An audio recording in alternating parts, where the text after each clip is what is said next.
So now the world can see us. Wow. Sorry, it's my first time. Ooh, I'll calm down.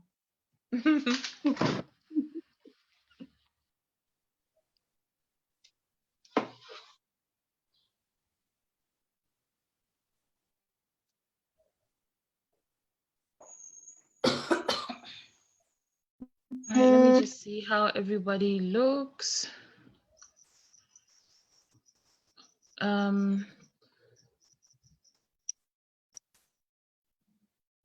Okay, Barbara, is it possible to come closer? You look a little far away, or maybe to put, yeah, that's fine. So Gertrude is still not, she's still connecting.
All right, guys, I think we just need to start.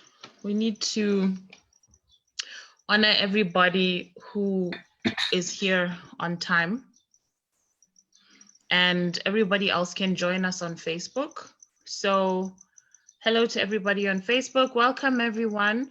Please send us a message in the chat to tell us where you are joining us from this evening.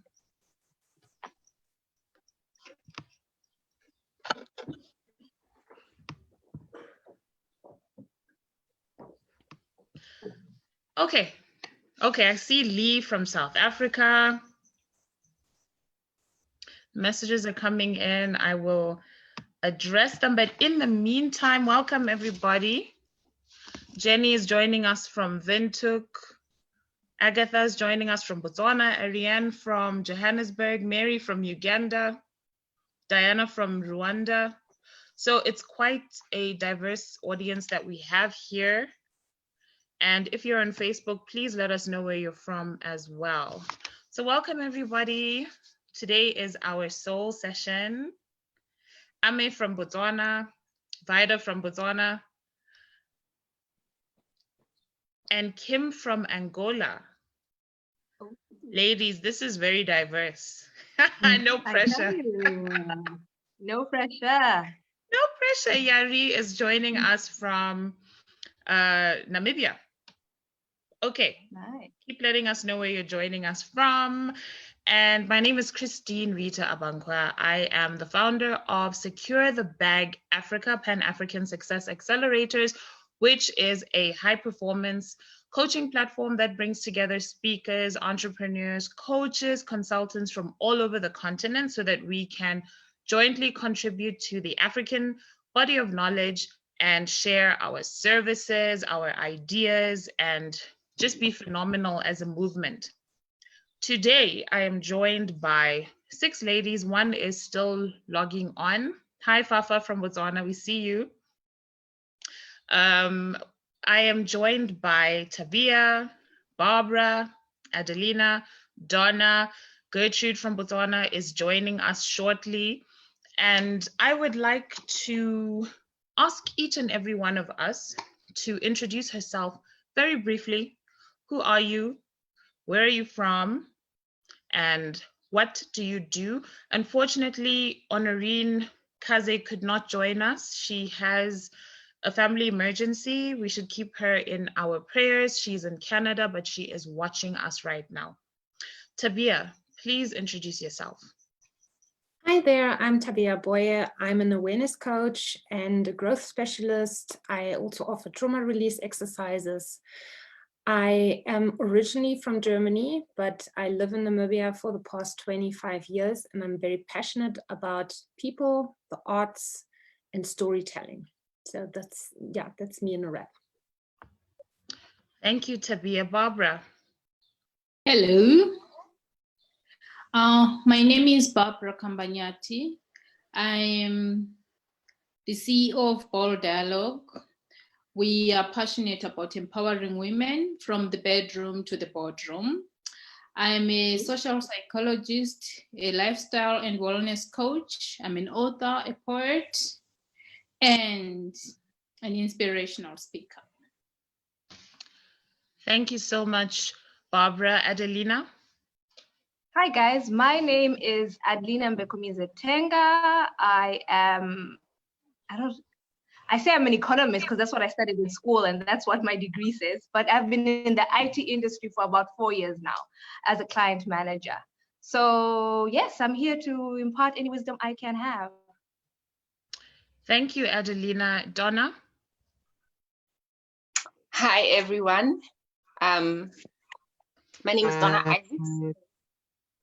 I'd like to think of myself as a new business developer, and my passions lie in sharing stories about women, stories that everybody shies away from, giving them a voice. So that's my passion. Everything else is just a plus. Wow. Thank you so much, Donna. Gertrude has joined us. Gertrude, can you hear us? Yes, my network just disappeared for a second. Okay. I think Gertrude is still trying to connect. In the meantime, I'm going to start off with Barbara to basically introduce us to today's subject matter. Barbara, are you ready? Yes, I am. So basically, we're talking about our relationship histories, what we've been through, how we've grown, the soul work that we had to do, and some of the most painful experiences that we had and how we grew from them. So please, could you open for us, Barbara? Thank you for having me. I think I'll share my own personal story because it's always best when you share your own story instead of maybe from the textbook or anything. So my soul journey, let's see where it starts. I want to talk about being in an abusive relationship. I was married for 14 years. I have known the ex for 24 years now. And well, obviously, if it's the ex, it means we are now divorced. And yes. So I want to talk about emotional abuse. There are no scars to show, you know, like if I'm physically abused, you can see the bruises on my body, you can see the scars, you can see the wounds, but with emotional abuse, it's all on the inside. You really don't get to see anything.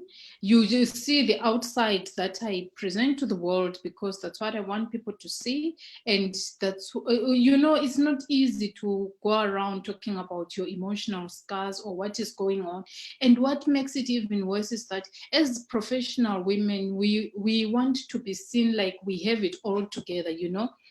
I go to work, I'm a psychologist, I help people in their own relationships to deal with their own issues. And then I must have it together, you know, at home. I must be able to cope. I mean, a happily ever after marriage, and everything about me is book perfect, but that's not how it is. So dealing with emotional abuse can be difficult. the first step was for me was to accept that this was going on. This is what is happening. I had to confront the abuse, talk to the ex. It didn't really help much. We went for counseling until in the end I decided I need to heal myself, you know, before I think of someone else. So I needed to learn to forgive myself, to accept my role in the whole thing, because I want to say that while I was in an abusive relationship, I also played a role, because sometimes the actions that I do will encourage him. Like, if nothing is done, if I don't speak up about this abuse, it's indirectly encouraging him. You understand? He thinks he can get away with anything. He thinks he can be anything towards you. He can treat you anyhow he wants, because there's no resistance, there's nothing to be said. And being in the, I'll borrow a term from this coronavirus thing, being in the essential service, you know, being an essential service provider, he feels like no one really will buy my story if I say he's being abusive, when he also sees people who are being abused and helps them, you know. This is someone who is aware of what they are doing. So it becomes tricky for you to, it became tricky for me to actually say this is what is happening, because on the outside I had a perfect marriage, we were the perfect couple, and we are learned, we know about these things, we are aware of the effects of the abuse, we are aware of the impact it has on our lives personally, and even our social life is now, you know. For some strange reason, I want to just share this thing about the law of attraction. If you're in an abusive relationship, for some reason you start attracting people who are also being abused, you know. And it's like, it's the normal thing. You can, that's how life is supposed to be. And as women, we are supposed to be strong, we are supposed to be, I don't know, that's what a woman goes through. Marriage is never easy. There's no recipe, there's no, you know, there's no prescription for the perfect marriage. You just work with what you have. So the soul healing for me was first to say, this needs to stop. I can't continue doing this to myself and allowing it to happen to me. And also the other thing is, when I was not emotionally okay, my body was not okay. I tell you, in a short space of time, I had 14 surgical operations. And I was often sick. Some years I would actually be operated on twice.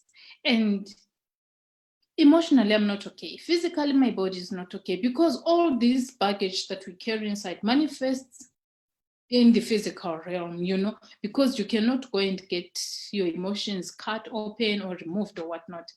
All the pain, the baggage, the trauma that we carry in our emotions manifests on the physical body. And it led to not healing very fast, being sick more often.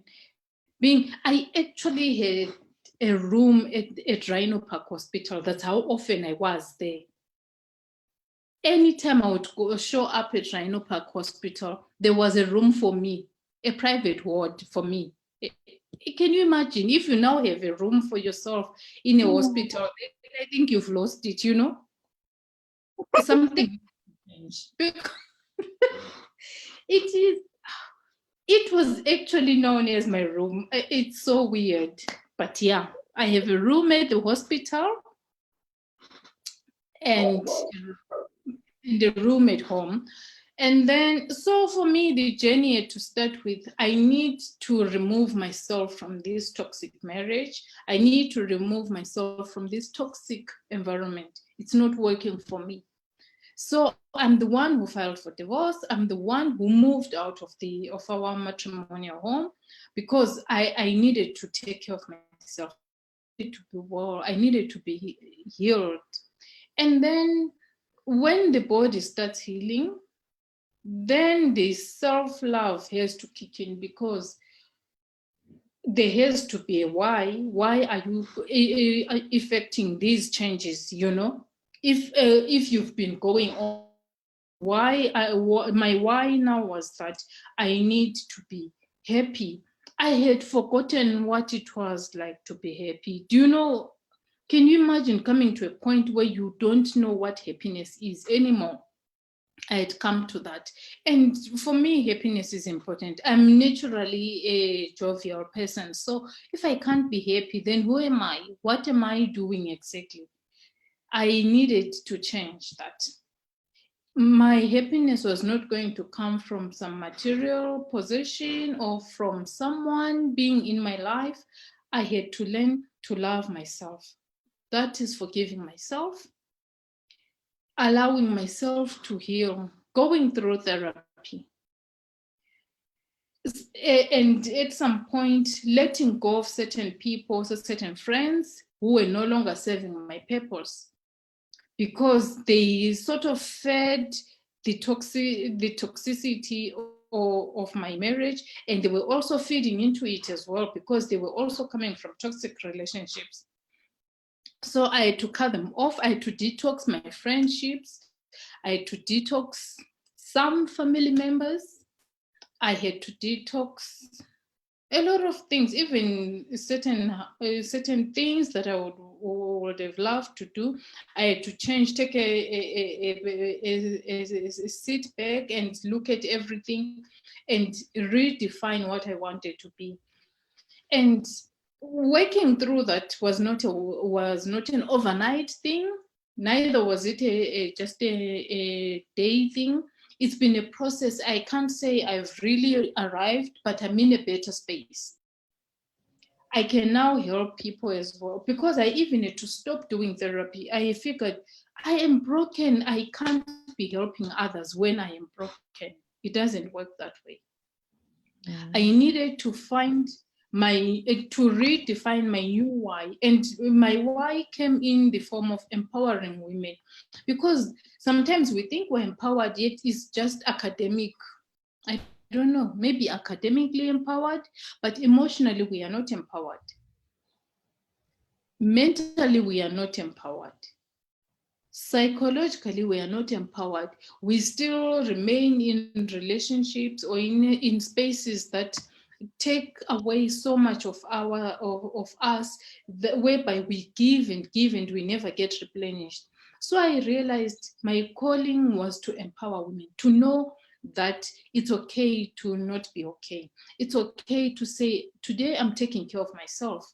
I'm not going to allow all these other external noises, all these external forces to impact me or to distract me from taking care of myself.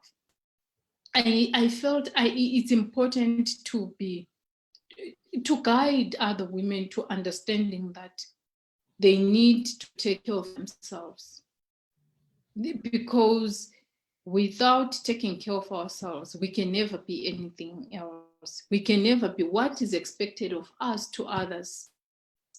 We cannot be who we want to be to ourselves as well. So it was a journey for me, and it's been an interesting journey. I still discover things about myself, and one of the things that I learned is to breathe. The other day I was talking to this other friend of mine. I was telling her about breathing, that when I say breathe, it's not just the inhaling and then exhaling, but I'm talking about breathing in light, breathing in love, breathing in peace, breathing in all the goodness you want. And when you exhale, you're breathing out the darkness, the anger, the bitterness, the guilt, the negativity around you. You're breathing out everything that you feel is toxic. We breathe in so many different ways. We exhale in different ways. Sometimes it means going into your own space, like retreating from the world, from everything, from everyone, and just going to be by yourself and reconnecting with your higher power, reconnecting with your true inner self, you know, before you allow other people to come in.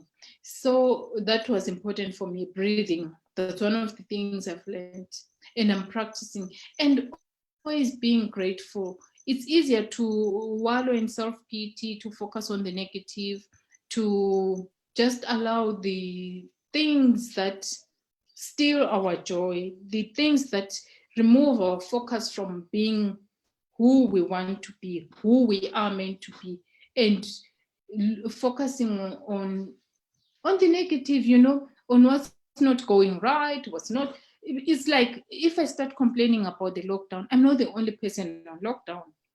Everyone is. But I can find something positive to do. Like right now, we are doing this masterclass, you know. It could have been otherwise. Maybe I could be sitting by a corner just thinking, oh, my life is so miserable. I could be doing this. I wish this. But it's important to be grateful for what you have right here, right now. Because if you can't appreciate what you have here and now, you cannot be able to appreciate what is yet to come. So it's the same thing with relationships, working on your soul, creating that lightness in your heart, creating that, because the power to create the kind of life we want, the kind of relationship we want, is in our own hands. No one can come and say, this is the recipe, this is the formula. It's all in our hands. So we decide what we want to do. We choose who we want to be and how we are going to pursue that. Because once you're on the road of, once you start pursuing this kind of soul healing, soul searching, and just soul nurturing, you can't say I've arrived. We learn new things every day. We grow every day. We become better people. And you realize you start attracting people who are also either healing or who have healed. People who actually complement the stage that you're at. People who bring out the best in you. Not people who use you as emotional punch bags, not people who use you as an outlet for their own baggage, but someone who you get to attract like-minded people. You get to attract people who are on the same spiritual journey, because this is spiritual. In as much as we are working on the physical aspects of our beings, this is a spiritual journey. You get to attract like-minded people. You get to attract kindred spirits who actually get you and will support you and even become accountability partners. Because if you are not being authentic, if you're not willing to be vulnerable, you cannot have an accountability partner because you really have nothing to account for. But the journey of soul searching, soul healing is a vulnerable one. It's saying, I'm ready to be, just to be literally naked, you know, and people see me for who I am.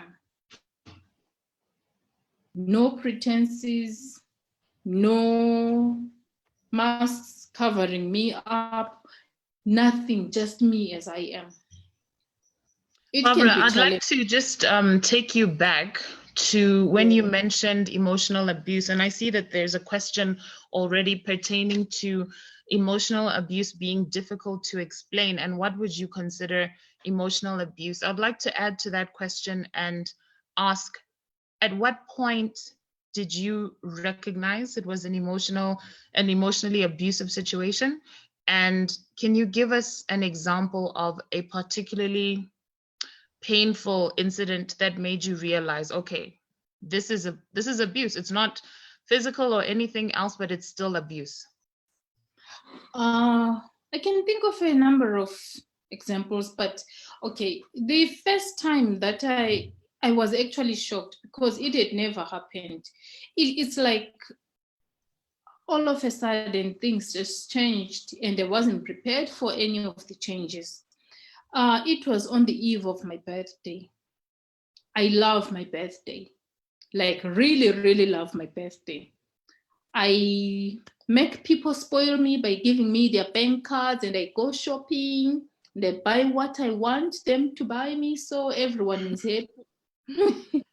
So it was one of those days, you know, and I was so excited. I couldn't wait for my birthday the following day. And I just couldn't stop talking about it, you know, that's how excited I was. And then the ex looks me in the eye. I can't believe I'm going to share this for the first time, like on a platform like this, but yeah, it did happen. Then he looks me in the eye and says, I wish your mom had kept her legs together.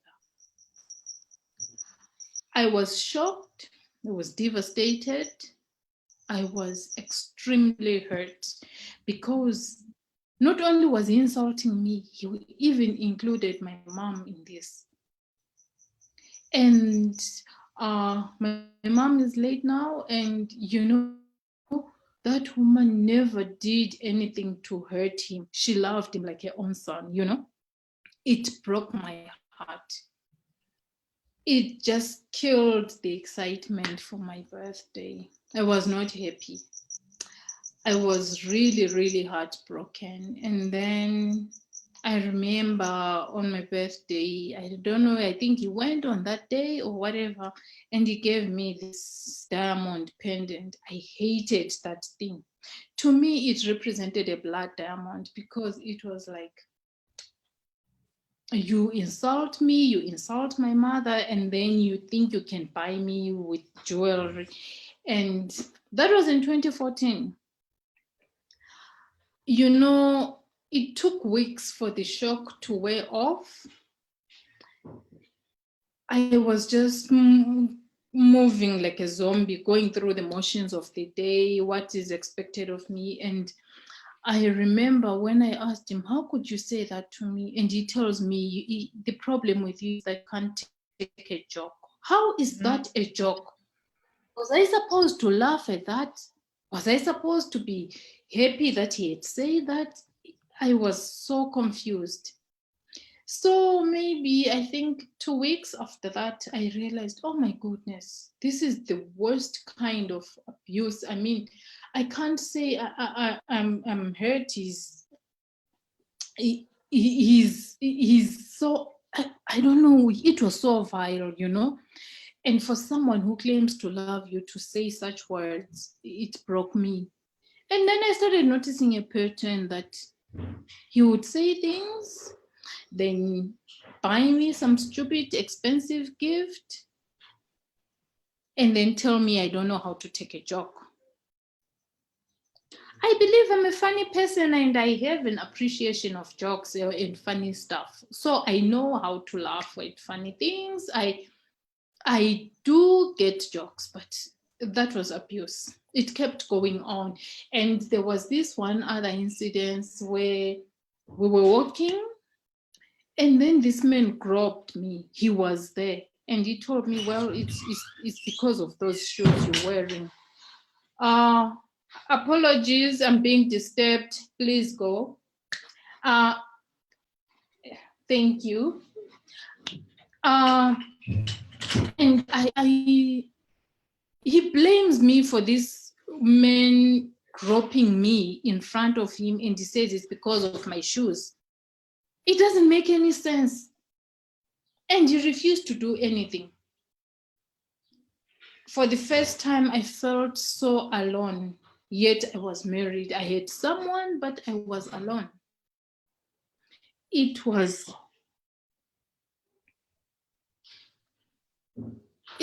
such a painful realization that you are on your own.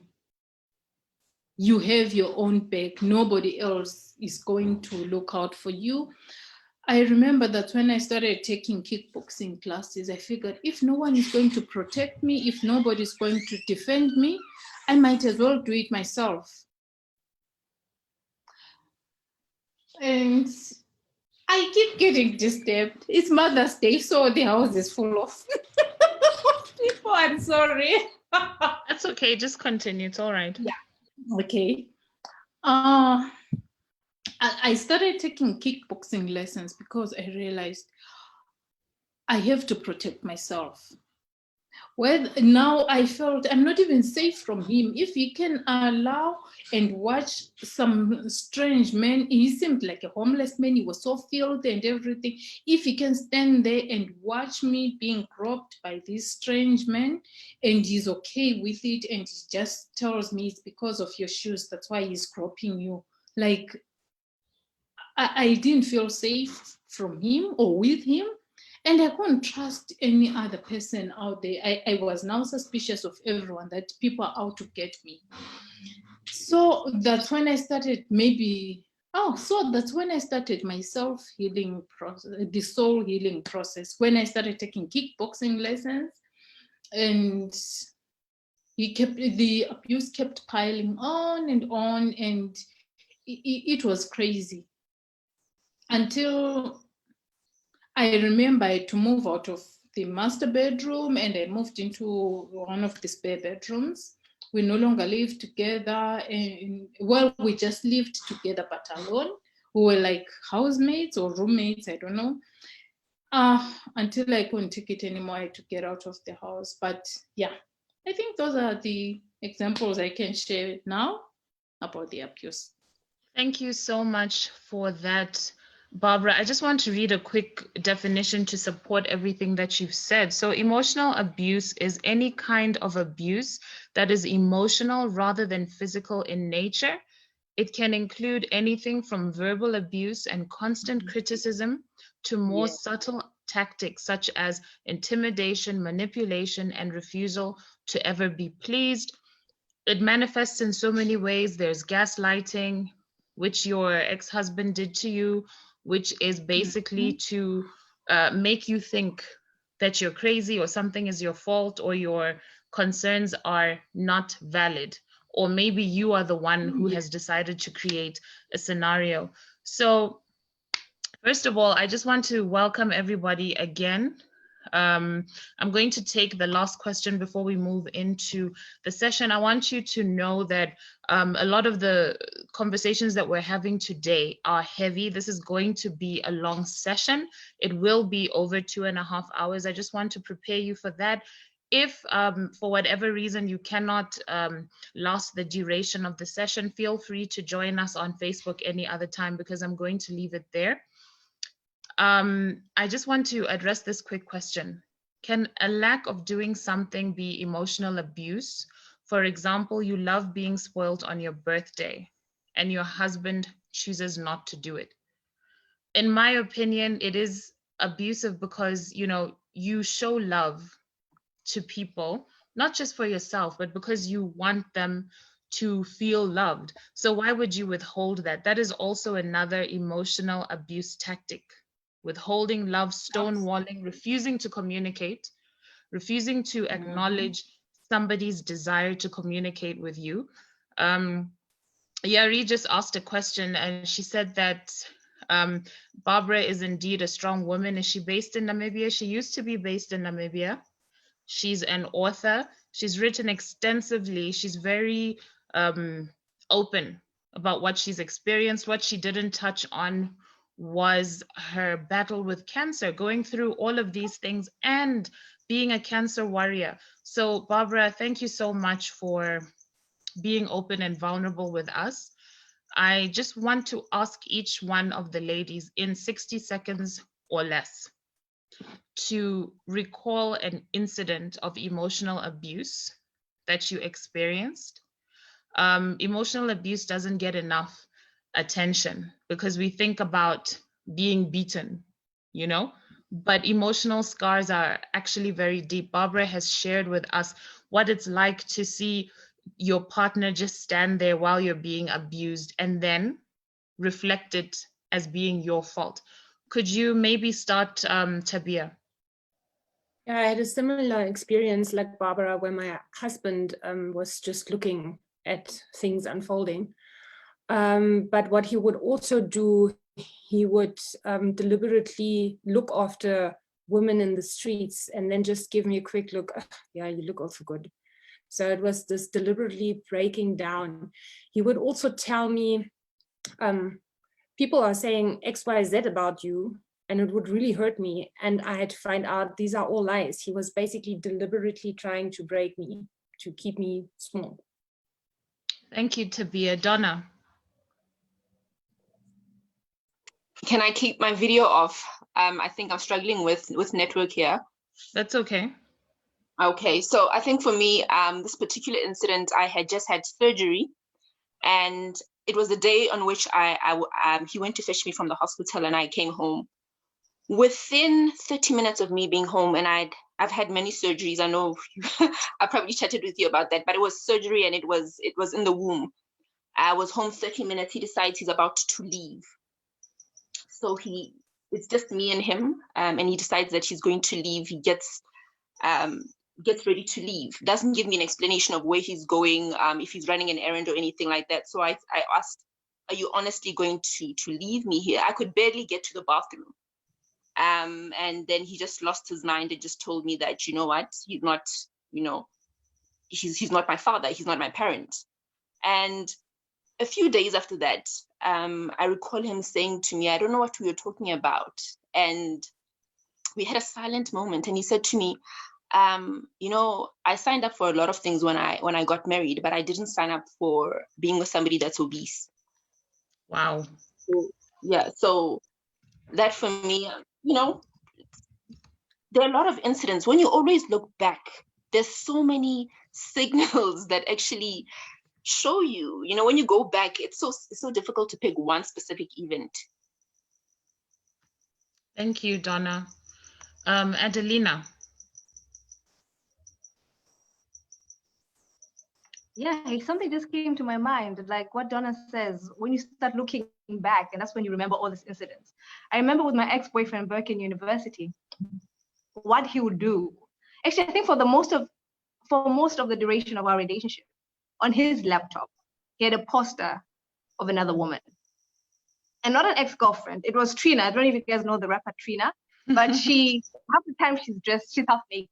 So there's this image as his laptop screen on the background for most of the time of this half naked woman. So in my mind, and she was a thick girl, and I'm slim I'm a slim girl, but he had this picture of the thick girl. And in my mind, I was always comparing myself because I knew he liked the big bum and the big thighs, and I'm not that. So that was always constantly there. And throughout our relationship, he kept that for most of it, actually. So yeah, by then I didn't define it as abuse. I was just hurt by it. I didn't voice my concerns because I didn't want to be nagging. But that was there, a picture of another woman on your man's device during the course of your relationship. Thank you for that, Adelina. Gertrude, thank you for joining us. Could you give us an example, and first of all, introduce yourself, tell us where you're from and what you do. Hi, ladies, and hi to all of our viewers. Sorry, I was a bit late. Well, my name is Gertrude Jotia. I currently live in Botswana. I am the founder of Serima Legal Practice, a law firm based in Botswana. And I am Zimbabwean by origin, but my husband is Donna. So I'm a wife and a mother. So briefly, that's, the brief introduction of myself. Thank you, Gertrude. Can you give us, in 60 seconds or less, your recollection of emotional abuse, like an incident that really stands out? Okay, for me, I think there's one recurring incident in the past where you have a point to say maybe you're not happy about how someone is treating you, and you want to voice it out and hear what their opinion of it is, or just have a talk with your partner. And I kept being told that I think everything about the law, and I bring arguments or I bring conversations as if I'm in a court of law. And it's very confusing because then you're not sure, you can't be yourself. There is me before an attorney. I have a character, I have a personality, I am here So if every time you can't see me, you see my profession and you use that against me so that I can tone down and not be able to challenge certain things. Because every time I challenge a wrong that I see happening, I am trying to be an attorney. Or I think where you get justice, basically. That is a very powerful example, Gertrude. Thank you for sharing it. And it happens a lot with ambitious career women. They accuse you of using your career to make a point when that's actually not the point. I also want to refer to a very powerful point that Barbara made about once you start healing yourself, you start attracting healed people. So I think that's a very important point for us to remember. And I'd like to encourage everybody to please do your research. We do see red flags as women, but we ignore them until the abnormal becomes normal to us. And you start to drop your standards and change who you are because now you're so used to being in the abnormal. We're moving on to the session. There's one question here that I would like Barbara to answer very quickly. The comment is, I think many of us women at the back of our minds know something is wrong, though we cannot put the name emotional abuse to it. The hardest part is starting the work of acknowledging it, not only to ourselves, but to others, also dealing with many not fully understanding it. What advice would you give to start the work and dealing with the many naysayers? So Barbara, please take that question. Thank you for the question. I want to say, maybe first of all, if it feels wrong, if someone does or says something to you and it feels wrong, then it is wrong. That's the first sign. And then the next thing is to look for someone to talk to. Usually if we talk, you know how the old wives will tell you, yeah, marriage is not easy. What do you think we are going through in our homes? Seek for professional help. Look up a therapist, look up a counselor, someone who can help you. Someone who's not going to shame you, because sometimes people will, like, I was shamed, like, it's because of your shoes. That's why you were groped, you know? So look for if you look for a professional, someone who is qualified to deal with that. One, they will not make you feel guilty for whatever wrong has been done to you. And then two, they will help you find your healing. They will guide you through steps, you know. It's better to invest in yourself. Look for a therapist, look for a coach, look for a counselor, and they will help you. And if you're going to talk to someone, make sure it's someone who actually understands and someone who will also encourage you to seek help instead of just saying, yeah, that's how marriage is like, or no, it's just a season. No matter what you're going through, you have no right to hurt another person. Mm-hmm. Yeah. Thank you for that, Barbara. So a reminder that you know, like I said before, when you become used to what is abnormal, that's the lens through which you see life. So if your associates, friends, and family are also living in that bubble where abuse is explained as cultural, as normal, you're not going to get help from them. Also remember that your partner is somebody who you're going to spend more time with than anyone else. I often say that your ideal partner is literally a combination of all the wonderful traits that you find in friends and colleagues and family. So if your own friends can be understanding of you and kind to you, what more of the person you've chosen to spend the rest of your life with? Yari asked me a question. She said, is there any reason why only women are panelists? This is a Mother's Day edition. First of all, happy Mother's Day to everybody. Our panelists, happy Mother's Day to you. And also, we need to remember that when it comes to discussing such issues, a lot of times, especially in our cultures, when we are both genders, we have to face defending ourselves as well as explaining what we feel, right? Mansplaining, things like that. We will have a session in future where we invite men to, well, this is enlightened, emotionally aware men who want to share, but this is our time. We have so many other times for the zebra effect that we talk about. 50% men, 50% women. Today is our time. So I am going to move to the masterclass. I will ask the panelists to please switch off their video and audio. You will see me changing some things on the computer, and I'll explain why. We worked really hard to put this session together, but because we're in different parts of Africa, we struggled with our network. So what we did was we pre-recorded this session for you at a very awkward hour, something like 1 a.m. or something, so that there would be no interruptions for you.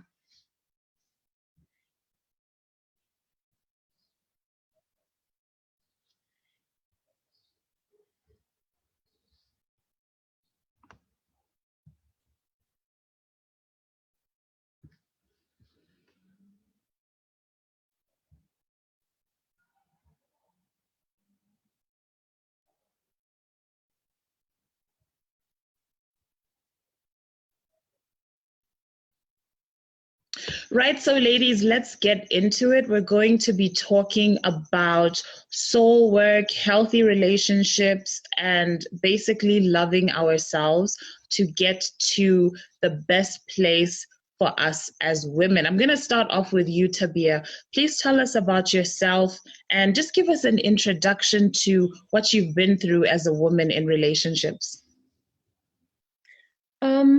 Well, if you look at my personal CV, it looks like one big failure, because as a teenage girl, I had to endure sexual abuse and also emotional and verbal and physical abuse, as well as financial abuse.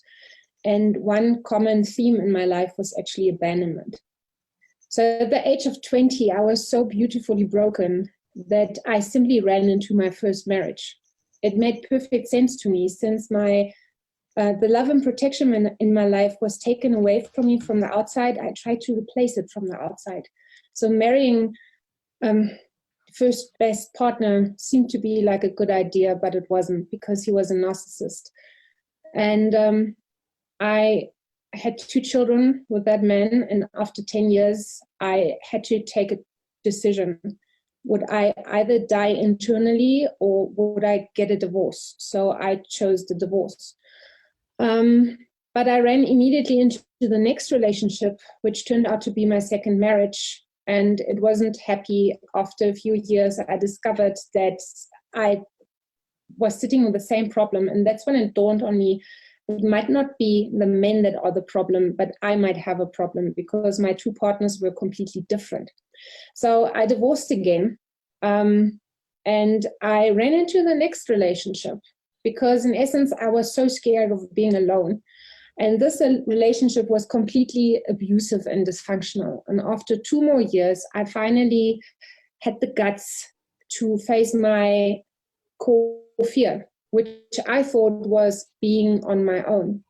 But I had to realize that this wasn't the case. I was simply afraid of being not good enough on my own.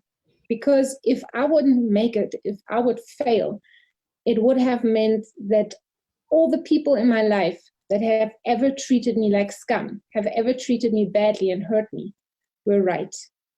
So I had to face all these fears. And it took me basically 6 hours of crying, of just being present with all the emotions and just my fear. It was me, my tears and my fears and my couch. And afterwards, I felt empty, but it was a good kind of empty. Because for the first time in my life, I realized the constant anger towards my ex-boyfriend. And I realized that I actually have an emotional container, that I actually have an emotional boundary.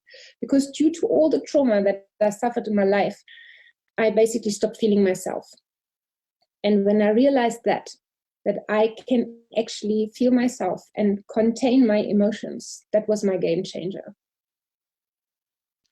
Thank you so much for that heartfelt introduction and opening, Tabea. Now I want to move on to our next speaker, and that would be Adelina from Tanzania.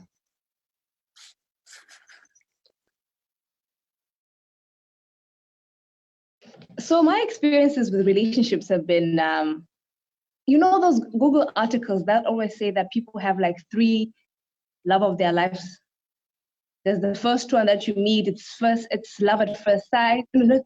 It's what do you call that? High school sweetheart, the new experience, you're excited, you think you're gonna marry him. I had that. That was in high school. And then in varsity, there was that second love people talk about, the hard love. Now that was the most, I can say life-changing, or it was the one that actually enabled me to define what I did not want in a man. It took me forever to learn what I wanted in a man, but it was after the second relationship that I learned what I do not want. That relationship was very tasking. There was a lot of work involved from my end, mostly from my end, really. And then there's the third one, which should hopefully last. I've been married for 8 months and we're going strong. So in between that 1, 2, 3, actually in between 2 and 3, there were a few 2.1, 2.2, 2.3s, which weren't relationships, but there were a few little trial and errors. But eventually I was able to learn and heal and move on to a healthier relationship, and it's the marriage I'm in now. Thank you for that, Adelina. Let's move on to Gertrude.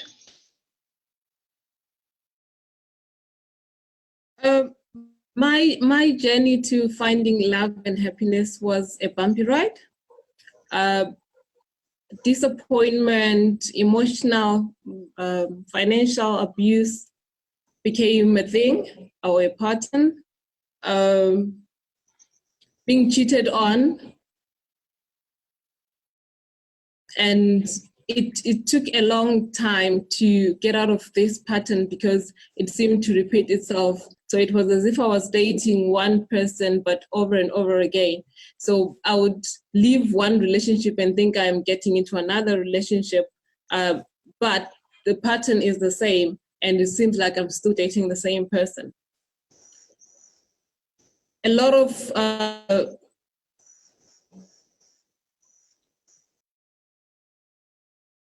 oh, sorry.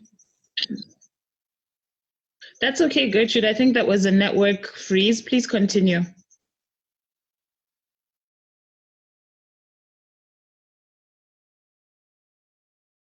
Can you hear me? Yes, we can. That was a network lapse. You can continue.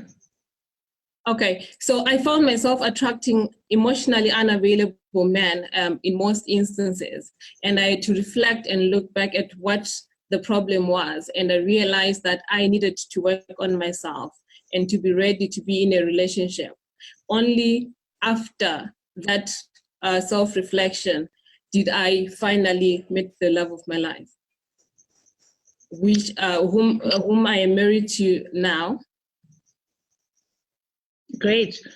Thank you so much for sharing that with us, Gertrude. The next person who's going to share her experiences with us is Donna.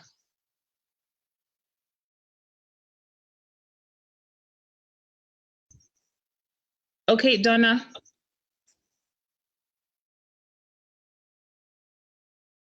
Okay. So basically, in short, my name is Donna Isaacs. I am 34 years old. So I belong to a special circle of women. The circle of women is women that have been abused in marriage and decided to get divorced and speak out against it.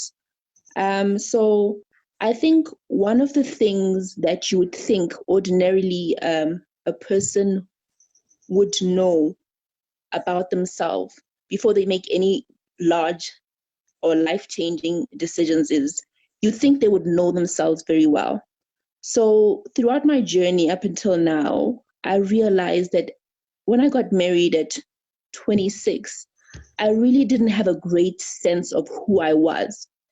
I got married at a time where I had a car and I had property, but all of those accomplishments were not things that I had personally set out to achieve. They were expected and I achieved them, but I wasn't happy.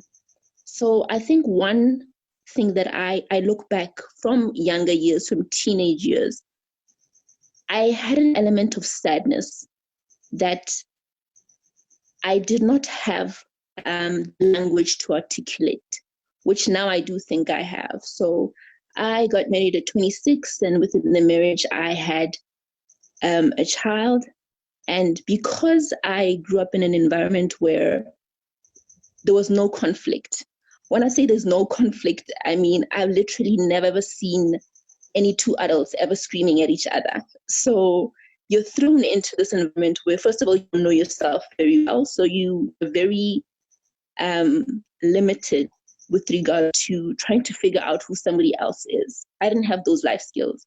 So go in the blind, leading the blind, and it just didn't work out. I grew more and more miserable in the marriage. And I'll explain a little bit further, but I just got sick. There's a song that I listened to, and in the intro, it talks about this gentleman saying that he ran to the end of himself. So as a human being, we'd have this tendency to think, if I do more, if I try harder, things are going to work out. So that's the attitude I've always had. You do more, you're going to get more, and everything is going to be okay. I literally willed my ex-husband to behave correctly, and you can't do that. So I'll share a little bit more in depth about the different challenges that we came across in marriage, and how I learned and how I found my voice with regards to speaking up for myself. Thank you so much for sharing, ladies. So we're going to move to the next part of our discussion. But first, I have to remind us why we are all here. We're from different walks of life, different ages, different relationship statuses. But one thing that everyone here has in common is she did the soul work until she was able to make a life-changing decision, whether it was to leave a bad relationship or it was to choose a better partner. So the next section of this talk, we're going to be talking about baggage, releasing your emotional baggage, forgiving yourself, forgiving the people who hurt you, and really understanding your triggers. Gertrude brought up a very important point when she said that she realized that somehow she was part of the things that were happening to her, not that they were her fault, but she had to make internal changes to start attracting a different type of partner. So what sort of issues did we have? What were we holding on to that really caused us to be who we were in our former lives? Tabea, would you like to start? Yes. I mean, I had a whole host of issues. So I had to start somewhere. And unfortunately, life gave me a not so gentle kick in my behind by letting me have a severe burnout. So this event in itself forced me to figure out how to love myself, how to say no, how to move from a workaholic to become a mindful practitioner. So it was a process, but yeah, healing happens in layers. And as I was venturing or moving on in my journey towards self-love, I realized that certain people or certain situations would trigger me. And by opening up and asking myself the question, how would I like to feel? That was basically, this question was like a compass. It guided me towards the right direction. And it also helped me to sort out all the emotions that were popping up, and yeah, to just go with the flow and go with the process. So Tabea, tell me, what are some of those emotions that you feel led to the burnout, and how could you tell that they were the cause? The core emotion that actually led to the burnout was the fear of failure, and also the fear of not being good enough, which caused me to develop a total approval addiction. So I try to give 180%. I try to be as close to perfect as humanly possible. But with that, I had this subconscious expectation that my partner or the people around me should love me in a certain way. So there was also this subconscious sense of entitlement going on. So yeah, it was a vicious circle, this need to be loved and producing yourself in order to show your worthiness to be loved, but yeah, the love was never received because basically you became a walkover in the process because you were a people's pleaser, or I was for that matter. Thank you, Tabea. We'll definitely come back to the topic of entitlement because I think that's a very important one. I'm going to move on to Adelina to talk about emotional baggage and overcoming it, forgiveness as well. Okay, just to give a bit of context, because I think the issue of baggage and crappy relationships began for me when I entered university. When I entered university, that's when I entered into my second relationship. Now, it was very obviously, okay, from the first moment that I met this guy, it was very, it was the first time I saw somebody and it actually felt like love at first sight. He was a rugby player and there was a house party at, actually a party that we hosted at our commune house. So he came with the short shorts, looking hella sexy, big smile. And I remember seeing him at the door, with his other teammates. And I was like, whoa. I was already floored. Like I was taken aback. And I'd never experienced that before. So I was like, okay, fine. But the thing is, and this is where it kind of gets crappy and maybe bitchy and whatever, he had a thing for my friend. And his friend had a thing for me. But I had a thing for him. So in the middle of that beginning, it was that, yes, he had a thing for my friend, but I had a thing for him while his friend was trying to get with me.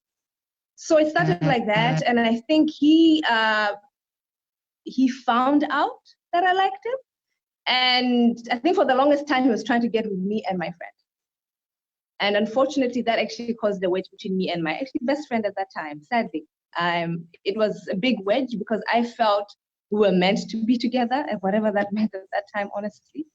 But I kind of felt like I should have won his heart. So now, because the relationship starts on that premise, where you kind of know deep down you're not someone's number one choice. I think that, yeah, anyway, just to be honest, because these are things I'm saying, but I've never said them for myself. But I think that's what it is. When somebody you like doesn't really like you that much at the beginning, you are not his first choice. That's hard to say. I've never really said that, but I was not his first choice. So I think as a man, he realized that he could have two girls. So there was a lot of issues between me and my best friend. That friendship actually didn't really last because I chose the boy at that time. Ridiculous move. So with that relationship beginning, I was invested emotionally, spiritually, and physically. I put myself in a wife role almost immediately in an attempt to probably win his love, in an attempt to be the one, So that went on for a long time. And he never claimed me. He actually referred to me as his associate when people would ask. Like, no, you guys are dating me. Because we'd go out, we'd sleep over. I would do his laundry. I'll take him lunch he had a part-time job in the lab and computer lab. I would make him lunches and cook muffins and do laundry and everything, read Cosmopolitan, 21 sex positions and try out 15. I was that girl. I did a lot of work in that relationship. Probably because at the back of my mind, I probably knew, hey, you're not the first choice, therefore. So there was a lot of that. And yeah, it took a while, obviously, like what Tabea said, that healing happens in layers. And it did happen in layers. Unfortunately, I mean, in that relationship, never mind the fact that I worked so hard to be this perfect thing, I found out he was cheating on me. Not even with my best friend, she was my ex-best friend by then, but with a different lady altogether. After all that work and all that, it was work. And for the longest time, I believed relationships take work. And yes, the usual relationships do take work, Nini, but there was a lot of sacrificing and compromising just to be this person's number one while he was just there with the upper hand. So the healing and releasing that baggage, like I said, like Tabea said, it happened in layers. That relationship went on. He cheated on me. I threw a tantrum. I was like, oh no, I'm not coming back. I dumped him, but he came back. After the school holiday, and you're looking cute. He hasn't seen you in a while. He came back. He apologized. Made this mixtape. I took him. He claimed me after 2 years. But obviously after that, after the 2 years, was I reaping the fruits of my labor? He claimed me. So that happened, and I thought it was amazing because I'd already set my bar so low just because somebody accepted me and claimed me as his own. I thought I was in the best relationship of my life at that time. I honestly thought I'd never love again. That's all these things that we tell ourselves as women, and we limit ourselves. So should I continue? So when you go to the point of releasing baggage, unfortunately, the way I released that baggage, it happened in layers. Unfortunately, I did not break up with him. That relationship continued all the way to the last year of varsity. And we parted ways. I came back home to Dar es Salaam, Tanzania. I think he went to the UK to study. We tried long distance for a bit. And I could feel him slipping away. I felt him slipping away, but there was no way I was going to break up with him. I thought about it, but, and not that I don't think I expected him to do it. I just remember thinking, I'm not going to break up with this guy. But he came through. He's like, you know what? I feel like, I think he actually told me, I don't want to cheat on you. Those were the words he used. I don't want to cheat on you. I think we should just, we should part ways. We're not in the same country. We don't know what's going to happen. So that happened, broke my heart greatly. And that happened. Then I remember my mom because my mom knew I had a relationship in university. So a few days after that, she actually asked, like, how is that Zimbabwean boyfriend? And I was like, no, we broke up, long distance. It was hard. My mom burst out laughing. She's like, it was what? It was hard, long distance. And she laughed. She's like, my child, the man didn't love you. He didn't love you. Because if all it takes for a relationship to work out is that the two of you are in the same area, the two of you are in the same country, the same city, if that's all it takes to make your relationship work, that's not a relationship. That's a geographical affair. And she told me he did not love you. Full stop. And I think that was the first moment. I was like, huh? But I just thought, it's my mom. My mom tends to exaggerate. I think she's a typical African mom who exaggerates everything. So at that moment, I really didn't take her words to heart. But the fact that she's like, he didn't love you. Stone cold. He doesn't love you. Never did. It was a relationship that only survived because you were in the same city at the same time. Because my mom made it clear, she said, you know what, when a man loves you, you do the work. When a man is into you, you make a plan. Because she was like saying, look at the example of your father. Like when my dad, because we're Tanzanians, but when my dad moved to Botswana, he set up there, got a job. But in a few years, I think in less than 2 years, he migrated his family from Tanzania to Botswana. And my mom's like, that's what a man does. A man has a plan. If a man wants to keep his family, he will make it happen. Your boyfriend was supposed to lay a plan. If it's about, okay, I'm studying for 2 years, maybe you were in Tanzania, let me finish for 2 years, then we'll see, maybe you move to the UK, maybe we'll meet at a central point in South Africa and see how things go. But someone who tells you, bro, it's long distance, it's hard, I can't. And I was like, he did love you, accept it. So that was the beginning of, I don't want to say healing because that was very painful. I didn't realize I needed to heal, but it was the first time someone told me the truth with that relationship. Thank you so much. Thank you for that, Ade. I always tell Adelina that she has such a way of telling stories. I mean, something is sad and you end up laughing, but at this age, we've been told so many things, somebody calling you his associate, you are in a wifey role, literally playing wife, and he doesn't claim you at all. So far we've got two interesting issues to talk about as a group. Tabea mentioned entitlement, you feeling that you are owed a certain type of love. Adelina has spoken about being second best and accepting that you are number two, but still overperforming.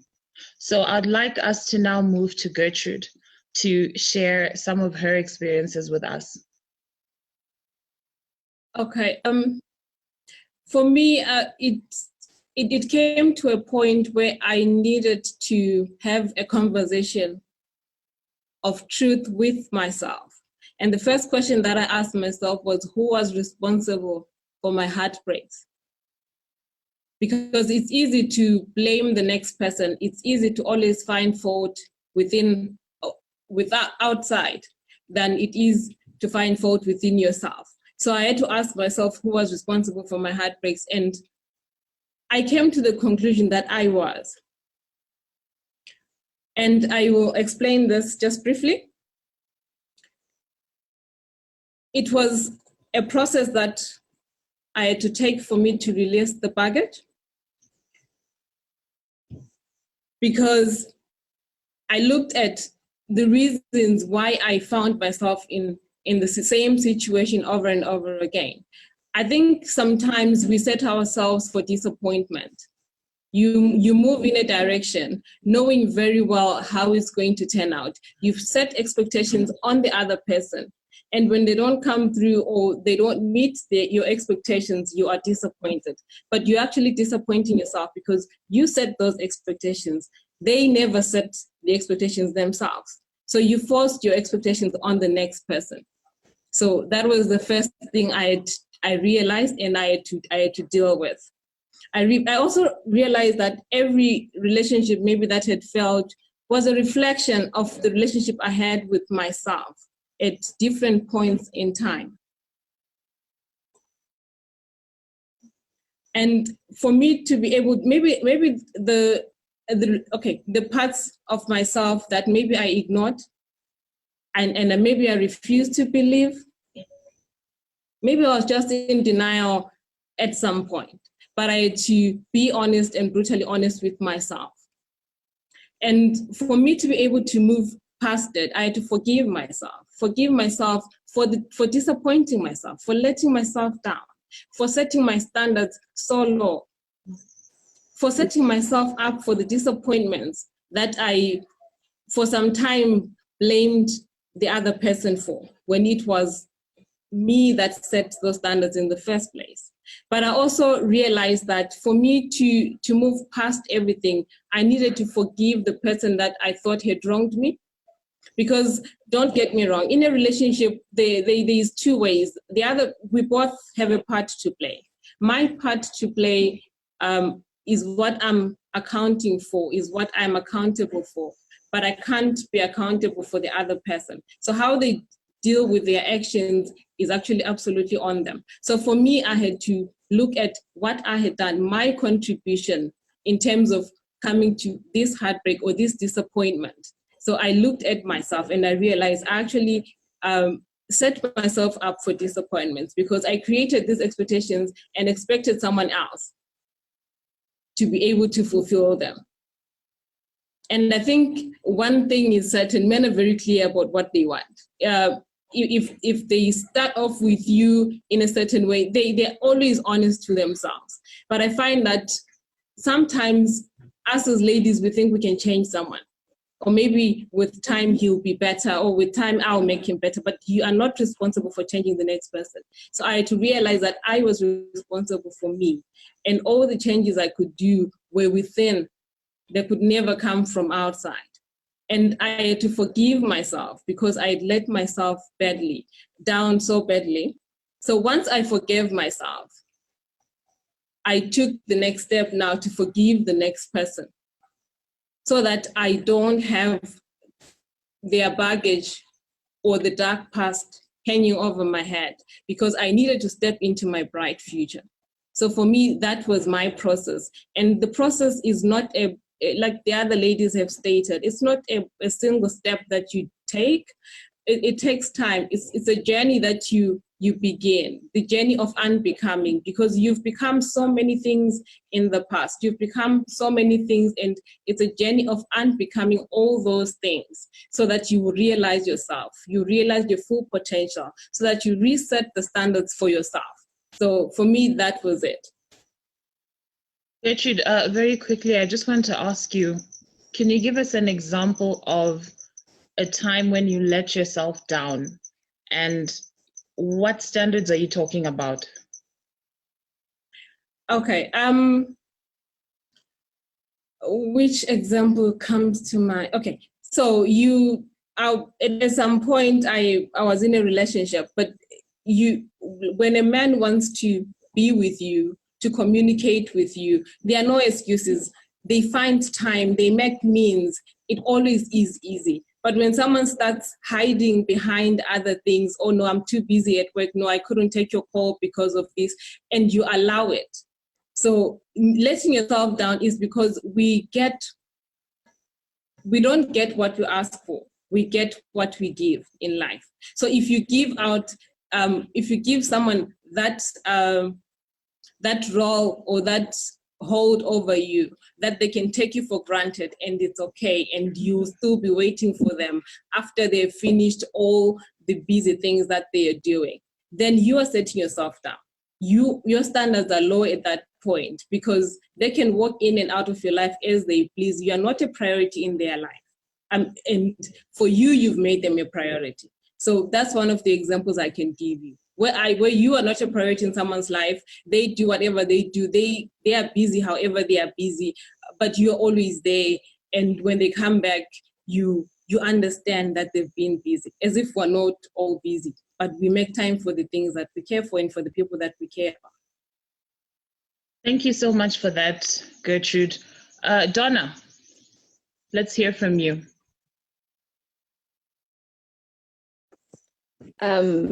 The ladies have shared so much. I just want to go all the way to the end, and then I'll explain why.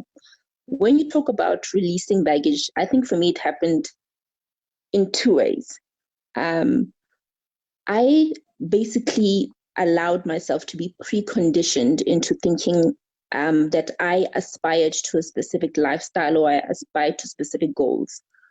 By that, I mean, I was a good girl, you know, I did everything that I thought I was supposed to do, and somehow magically, right, everything is supposed to fall into place.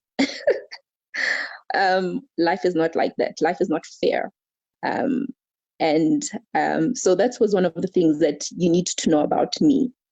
And I was an A-type personality. And I believed that if I wanted something to be done, I could make it happen. So I will tell you what needed to happen for me to realize that I really had a big problem. I started to go numb when I was married. And by numb, I mean, I recall when my son was about 6 months old, I knew that this marriage was not going to work. So I got divorced about 6 years after getting married. My son was born a year into our marriage. So he got sick. And when he was sick, I'm so sorry. I just looked at him with a sense of annoyance. And my words were the following to him: have you been to the doctor? No, was the answer. And did you go to the pharmacy? And no, that was the answer. And I was upset that he had not taken care of himself, because you need to know who you show up as in a relationship, because that tends to follow you throughout. So when all the ladies talk about what common denominator was there in their relationships, which is them, it's really how do I show up in relationships. So I was very motherly. And by being very, very motherly, I literally mean that I had self-appointed myself as a guardian to a grown man. He was not responsible for anything. It's the most, when I tell you the story in detail, it's ridiculous what I actually allowed myself to put up with. So it was that I gradually became numb. That just means I didn't feel anything. And I think Tabea speaks about it where she says she couldn't feel anything. I couldn't feel myself. So what happened was, towards the end, I started to feel dizzy. And I go and see a doctor and they tell me, let's do blood tests. And then they find out, they diagnose me with anemia. They give me some pills. I carry on going to see a doctor over and over again because it's not getting better. They changed the medication and all of that. And then at some stage I had to go do CT scans. And they still say you've got really bad anemia and you've got low blood pressure. I've always had low blood pressure, but it never ever gave me a problem, even when I was playing sports in high school. And I remember one day when I thought to myself, there's something really, really wrong here, because I had to fetch my son at school. And then he sat with me in the doctor's office and I had a drip on, and it was basically supposed to boost my immune system or whatever it is that was going wrong. And it wasn't working. Then one day my doctor said, let me take you to an ENT specialist. I get to an ENT specialist. They do all these tests. They check my hearing. And then he asked me to open my mouth, and I did. And he says to me, you've complained about everything except for this terrible, swelling in your throat. So I was so separated from myself that I had been walking around with this sore throat that would come and go so terribly. And I didn't even know that it was a sore throat. How do you walk around and you're so separated from your physical being that you can't even walk into a doctor's office and say, listen, I've got a sore throat. And lo and behold, it was a sore throat that then turned into an ear infection, and I got my tonsils removed. How simple was that? How much money, I'm so sorry, had I spent on doctor's visits? And I remember sitting there with my son, and it used to be like, doctor's offices are so cold. So I threw on my blazer on him, and he would sit there on the chair, and the doctors would be so friendly with him, and it was normal. Once a week I come in and I get hooked onto an IV. But when you talk about releasing baggage, I literally ran to the end of myself. My body was done. My spirit was done. And Tabea also said something that's so important. She said she cried one day for 6 hours. When I crashed, I just started crying. So I cried and I cried and I couldn't stop. And I always used to take pride that I don't cry.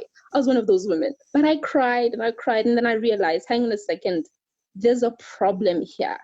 And I started my journey of forgiving myself for everything that I allowed myself to go through, for allowing somebody, or allowing myself to not recognize and not take action soon enough when I was not happy. Because there's that inner child, that inner girl in you. And the moment you start ignoring her and trying to rationalize the things that she's saying, oh, hush now, I've got this figured out. I know this, I've done my homework. She starts listening to everything that you're saying, and she starts not showing up for you. The little girl in you is the person that you walk into a room as a woman, and most women know this feeling, where you walk into, whether it's a boardroom or an interview room, and you feel it's off. And when you talk to another woman or somebody else about you, when you talk about that particular man that you came across, you'll say, I got this bad vibe. Like, I felt so uncomfortable. I felt naked. And another woman will say to you, yes, I felt like that.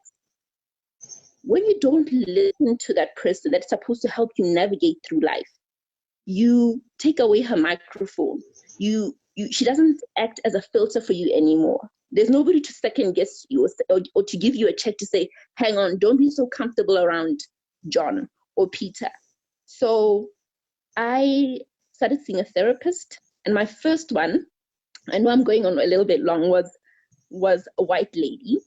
And she was brilliant because all she did was let me talk. But at some point, you need to stop talking and you need to start listening. So I got another one, and she was brilliant. She was brilliant, and she really helped me along my journey. Thank you so much, Donna, for that. Thank you all for sharing, especially when it comes to your triggers. I think one important thing that we need to remember is our childhood issues, things that we went through as children that cause abandonment issues, rejection issues, performance issues, and we carry them into childhood. Now, I just want to interrupt our planned schedule to ask you all something. So we've talked about taking responsibility for where you are in your life and not being entitled. We've talked about red flags. We've talked about feeling sick and at the same time feeling numb. Now, I want to ask you each, what role, when you've played your part, when you've worked on yourself, what role does a partner, a good partner, a healthy partner play in your life? I remember listening to a dating coach recently who said that a bad partner can literally take you out of your character. So this is where the crazy making comes in, because you see a lot of emotionally unavailable men will literally make you crazy, you know? And a lot of them, when you ask them, so what happened in your previous relationship, they just say, it's always her fault. She was crazy. She was this. She was dramatic. But the wrong partner can really destabilize you and bring the worst out of you. What do you say about that? I'll start with Tabea. It's absolutely true, because my abusive and dysfunctional relationship was actually with a crazy maker, with a narcissist. And what they want to do is they actually make you emotionally so dependent. They serve you paradise. And as a hurt woman that longs for love and protection, you fall for it. And it's bliss. But then they take it away systematically and willfully. And they confuse you. And that's where the craziness comes in. And they bring it back. So you're happy again. And whenever they take it away, you search for that love, for that paradise. And that's how they get you crazy in this abusive roller coaster of note. Yeah, it's abuse and bliss, abuse and bliss. So I can absolutely agree and say from experience that it's true. The only way out of this is basically to jump, which I did. And it helped me to feel myself, because I realized in that very moment when I felt myself for the very first time, the reason why I couldn't be on my own was because I couldn't feel myself. Because I needed a partner as a resonating body to feel something. So for me, that was, that had a huge impact, that changed the whole situation. Tell me, Tabea, what does being with a narcissist do to you? And what negative traits did it bring out of you? And if you could just start with explaining a bit about what a narcissist is for people who don't really know. A narcissist is basically someone that loves himself the most and that uses other people to bleed onto, because he also went through a lot of pain. He's longing for love, but he cannot open up, because opening up in itself would be rendering himself vulnerable. So he's looking for a partner that he can manipulate and control, because as long as he remains in charge of the whole emotional spectrum of the relationship, he's not in a position where he can get hurt. So what did it bring out in me? The negative aspects. It was basically the fear of being rejected and lowering my standards even more by producing myself even more, going back to this or over-exaggerating basically this approval addiction, and putting up with less and less and less in the whole process. So I was becoming, I was basically stopping to exist. And my adult children by then, they didn't like my new partner one bit, and they were pointing it out towards me. But it was such an addiction, basically. We separated for 21 times within a span of 2 years. the problem was that when we were just friends, and we had been friends before for 6 years, and I thought I knew him, so it was a no-brainer. When I was single and he was single, we got together. But I only knew him in his professional setup and whenever we went out for dinner or something. I never knew him in his social circle. So when we basically got together, it was toxic from the word go.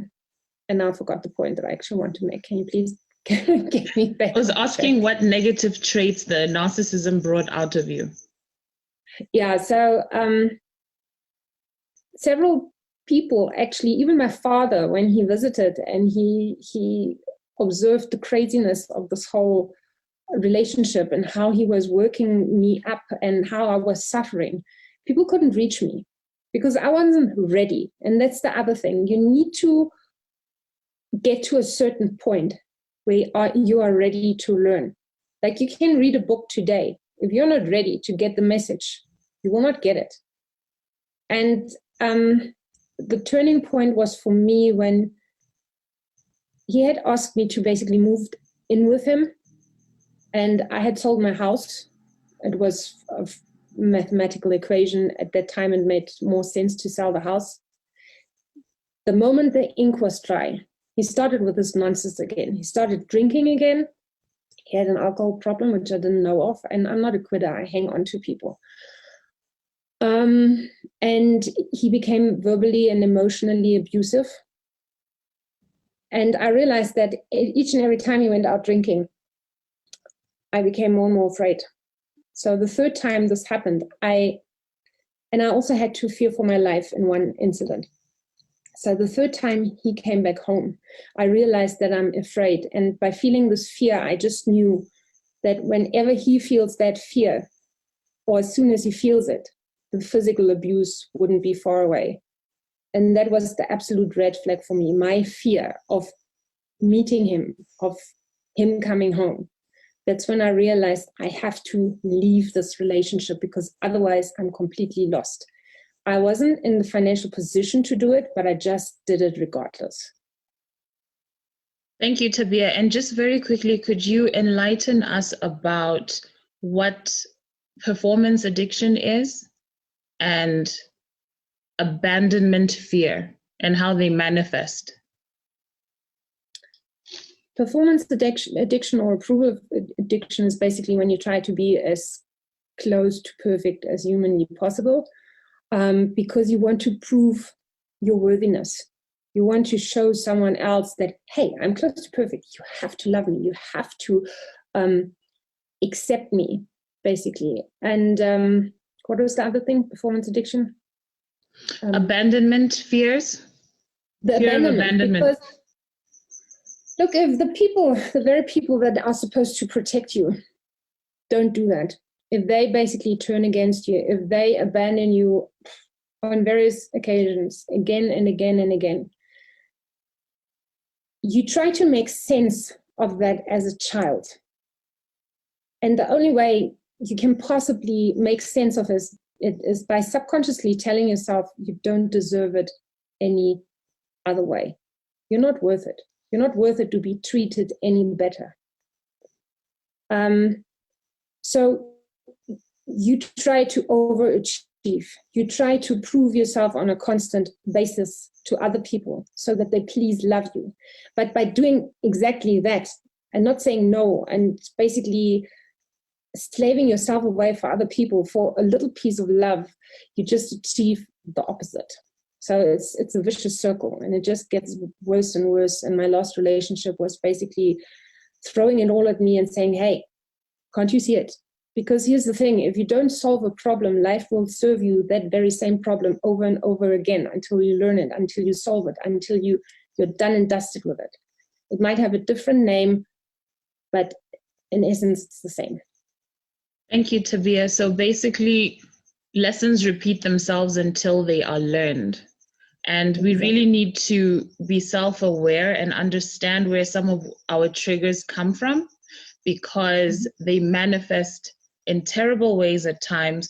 Adelina earlier on was talking about feeling that she needed to perform to be recognized.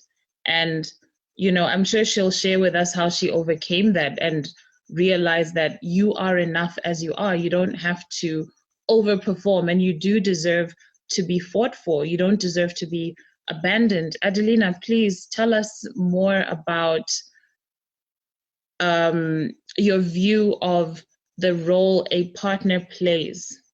When you choose a healthy partner, what does that bring out of you? When you choose the right partner, I remember at the beginning of this relationship, before he became my husband, just from the onset, he broke my beliefs in what I believed in what a relationship should be. After my relationship in varsity, which I had to work so hard to just get the title girlfriend, give of myself so much, only to get so little in return. I left that relationship thinking or believing, just subconsciously, it became part of me. Never mind the relationship I had back in high school, where it was, the sweetheart, what do you call those things?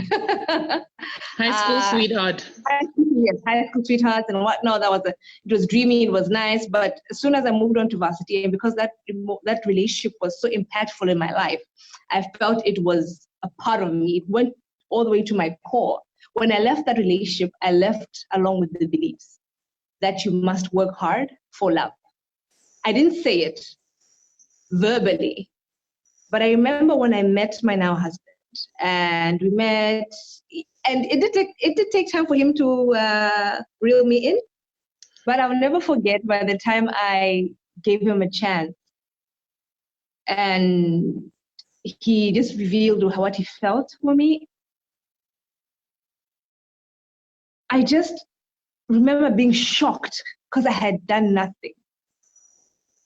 I remember when he told me he's in love with me, I was surprised. I remember specifically sitting on my desk in my bedroom, I got that text, and I remember I was like there was a shift in my brain because I didn't get it. I was like, but I did nothing. And in my mind, I had come to believe you needed to work for a man's love. So the first thing that my husband did, was boyfriend at that time, just shattered my beliefs and beliefs that I had carried from my previous relationship, that you must work for love, you must sleep with a man for love, you must do all these things, you must cook for a man, clean for a man, you must be everything for a man, for him to love you. While this, fast forward, this relationship that I have, fast forward after that, the healing and whatnot, I realized we are deserving of love, as you are. When somebody falls in love with you, they fall in love with you. And I remember that was a shock to my system. I remember that day when he said it, I was so surprised. Because in my mind, I was like, I've done nothing for this guy. Nothing. And he loved me. So a good partner will make you question things, make you reassess your beliefs that you might have carried from previous traumatic relationships. Thank you so much for that, Ade. Gertrude. Yes. Yes, Gertrude. Could you tell us what the right partner does for you when you have healed? Because we've been discussing what the wrong partner will bring out of you. Tabea extensively shared with us the issues that come to the surface. Adelina has told us that she had that performance approval addiction as well, thinking that she had to work all the time, and this was bringing negative things out of her. So what can you tell us about that? When you're with the wrong person, how do they bring these negative things out of you that make them say you're crazy? And then what is it like to find somebody after you've been wounded? Okay, so I think the wrong partner will not improve your situation. They'll take advantage of whatever you shared in confidence. It's normal that when you meet someone new, you want to let them in and maybe you tell them what happened in your past relationships and you know how it goes. And most of them will use that against you, will use that to their advantage to show that you're flawed, there's something wrong with you. And coming to the right partner, I think the right partner will appreciate you for who you are. Your strengths, they will recognize your strengths, and they accept your weaknesses, but they don't use your weaknesses as a weapon to destroy you or to emotionally abuse you or to remind you that you have a pattern, you've done this before, and here you are, you're doing the same thing. They will encourage you. And I think just by their encouragement, you will want to be a better person for yourself. Because remember, we pick up habits. We pick up all these traits. I do not believe that women are crazy. I think sometimes you go through the same experience so many times that you lose yourself for a moment.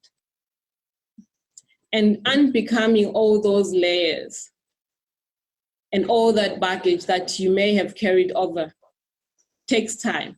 So when you meet the right person, remember when you meet them maybe during the process, because I believe healing is a process, and releasing all the emotional baggage is a journey. So there are certain traits that are still there.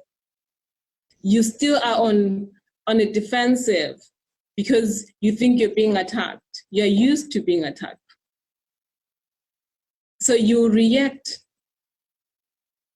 Wow. And it's just reflex. It's just your reflexes kicking in. But the right person will show you that they are not fighting you. They are not there for that. They are different. And with time, you start unbecoming, and you start also relaxing, because now you can be at peace. You can be comfortable because you know you're home. You are no longer at a place where you are fighting constantly with the other person. So it doesn't mean that you don't have disagreements. You may have disagreements, but the way they are brought up and the way they are resolved is with care and concern, and it shows that somebody wants to build you, and they are pointing out what the issue is, not what the problem with you is, but what it is that you may have done that doesn't sit well with them. And there's always a way of sitting down and talking about it in a way that you don't feel attacked as well. Thank you so much, Gertrude. That was so profound on so many levels. I think we can all agree, especially the process of unbecoming. I think there's a misconception that you have to be healed and perfect and ready for love 100% before you meet someone. I think what I'm getting from this is a lot of our negative relationships are too unhealthy, two toxic people coming together, for starters, but it also gives a lot of hope that even when you're in the process of healing and, you know, releasing all of the baggage and you're still defensive and you're going through pain, the right person will know how to handle you, and you will know because they won't be triggering you or blaming you or rubbing your past in your face. Thank you so much for sharing that. Before I move on to Adelina, before I move on to Donna, Adelina has her hand up. Yes, Ade? I just want to emphasize on what Gertrude said about peace. And that's what happens when you do find a good man. There is peace. Because when I look at the difference between the relationship I had back in university and this, my now current relationship, that previous relationship had no peace. I was in love and I was okay. And the fact that he had accepted me and he was with me, although not giving me his best, there was no peace, but I was, like, I don't know how to define my state of mind then, but with my new relationship, I realized there is peace. Like, there is peace when a man loves you, when it's a good place to be, there's peace of mind, there's peace of soul, everything in your body is at peace. And I just wanted to emphasize that, I wanted to get to say that there is peace. Like, when there is love and it's true, there is peace. Thank you for sharing that. On behalf of Honorine, who is unable to join us due to a family emergency, that is one of the stories that she tells when she talks about finding love. She got married at what Africans would say is a late age of 36, but she had been through so much before. And she said that she knew that her husband was the one because she knew she was in safe hands and she was at peace. And this is the most powerful thing she said.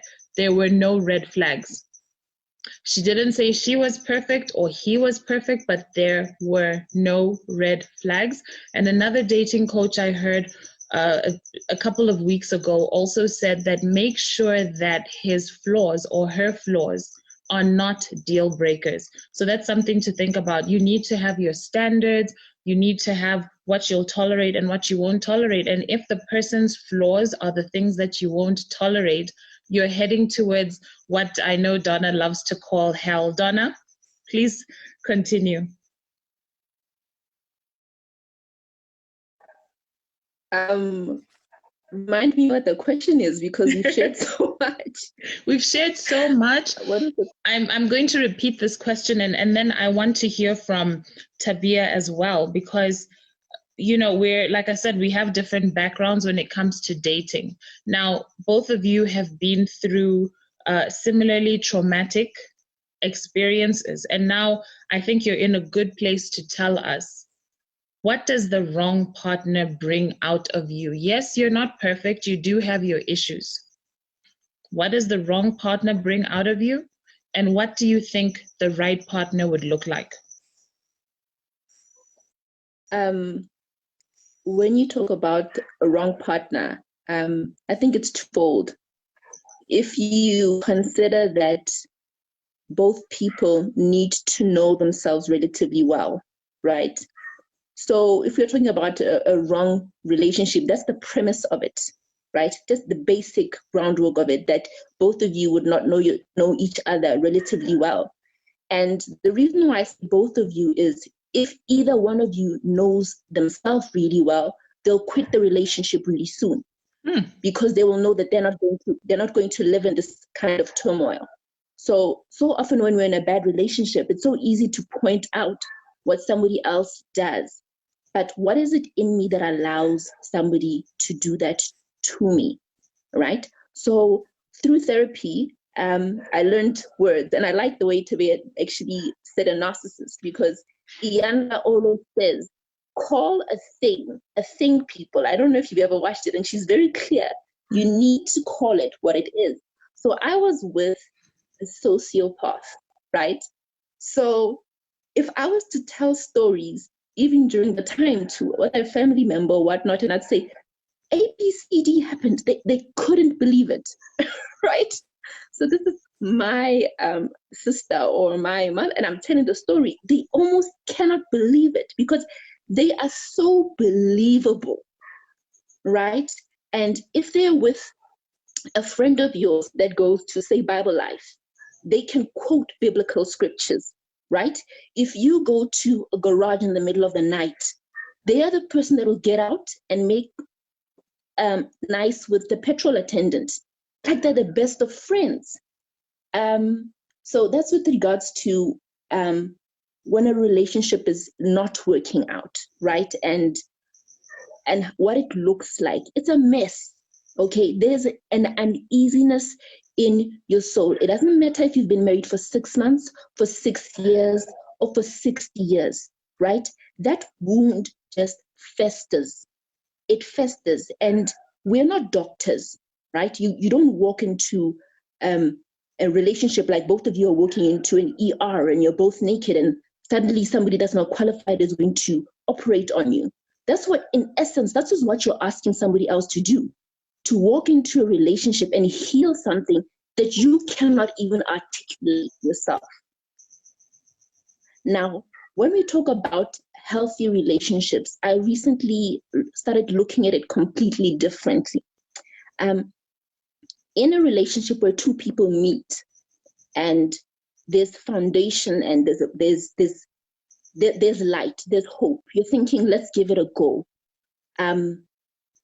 What a person says to you, they are, right? When you have a conversation, we're grown now. We're not like 18. Oh, we like the same kind of music. You know, he's my kind of complexion. Come on, right? So when you have a conversation with a person, you're very quick to get, Tabea knows this, you're very quick to try and ascertain what is this person's values, right? But you need to understand that we are so pre-programmed, we can quickly list them. It's like walking into an interview. What are you great at, Christine? You can quickly say all of those things. So it's not about what a person says to you that is important, right? It is what they do with their time that is going to show you what their values are. What you spend your time on doing is what your values are, right? So you'll sit and you'll meet somebody, and as women, we don't ask the right questions. Or I'll give you an example. I'm so sorry I'm going on. You will ask a man, do you go to church? Do you go to church? And he'll respond and say, I believe there's a higher power. Because you are asking a question to tick off your list, it's said to you, oh no, he believes in God. He didn't say he believes in God, right? When you run back to Christine, your homegirl, oh, Christine, I met this yellow bone whatever, and he's so wonderful. He believes in God. He didn't say that. He said he believes in a higher power. But because we're so invested in trying to soothe our egos and do a checklist about what's working for us and get somewhere really, really fast, we are all going nowhere very slowly. That's a fact for anybody.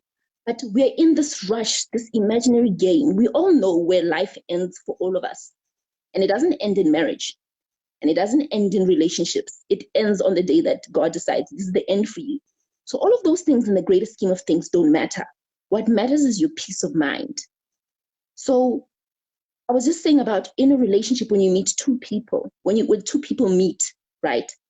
It's not so much, right now I realize, about how the person makes you feel loved or loved. It's about how much I feel comfortable pouring into this relationship myself.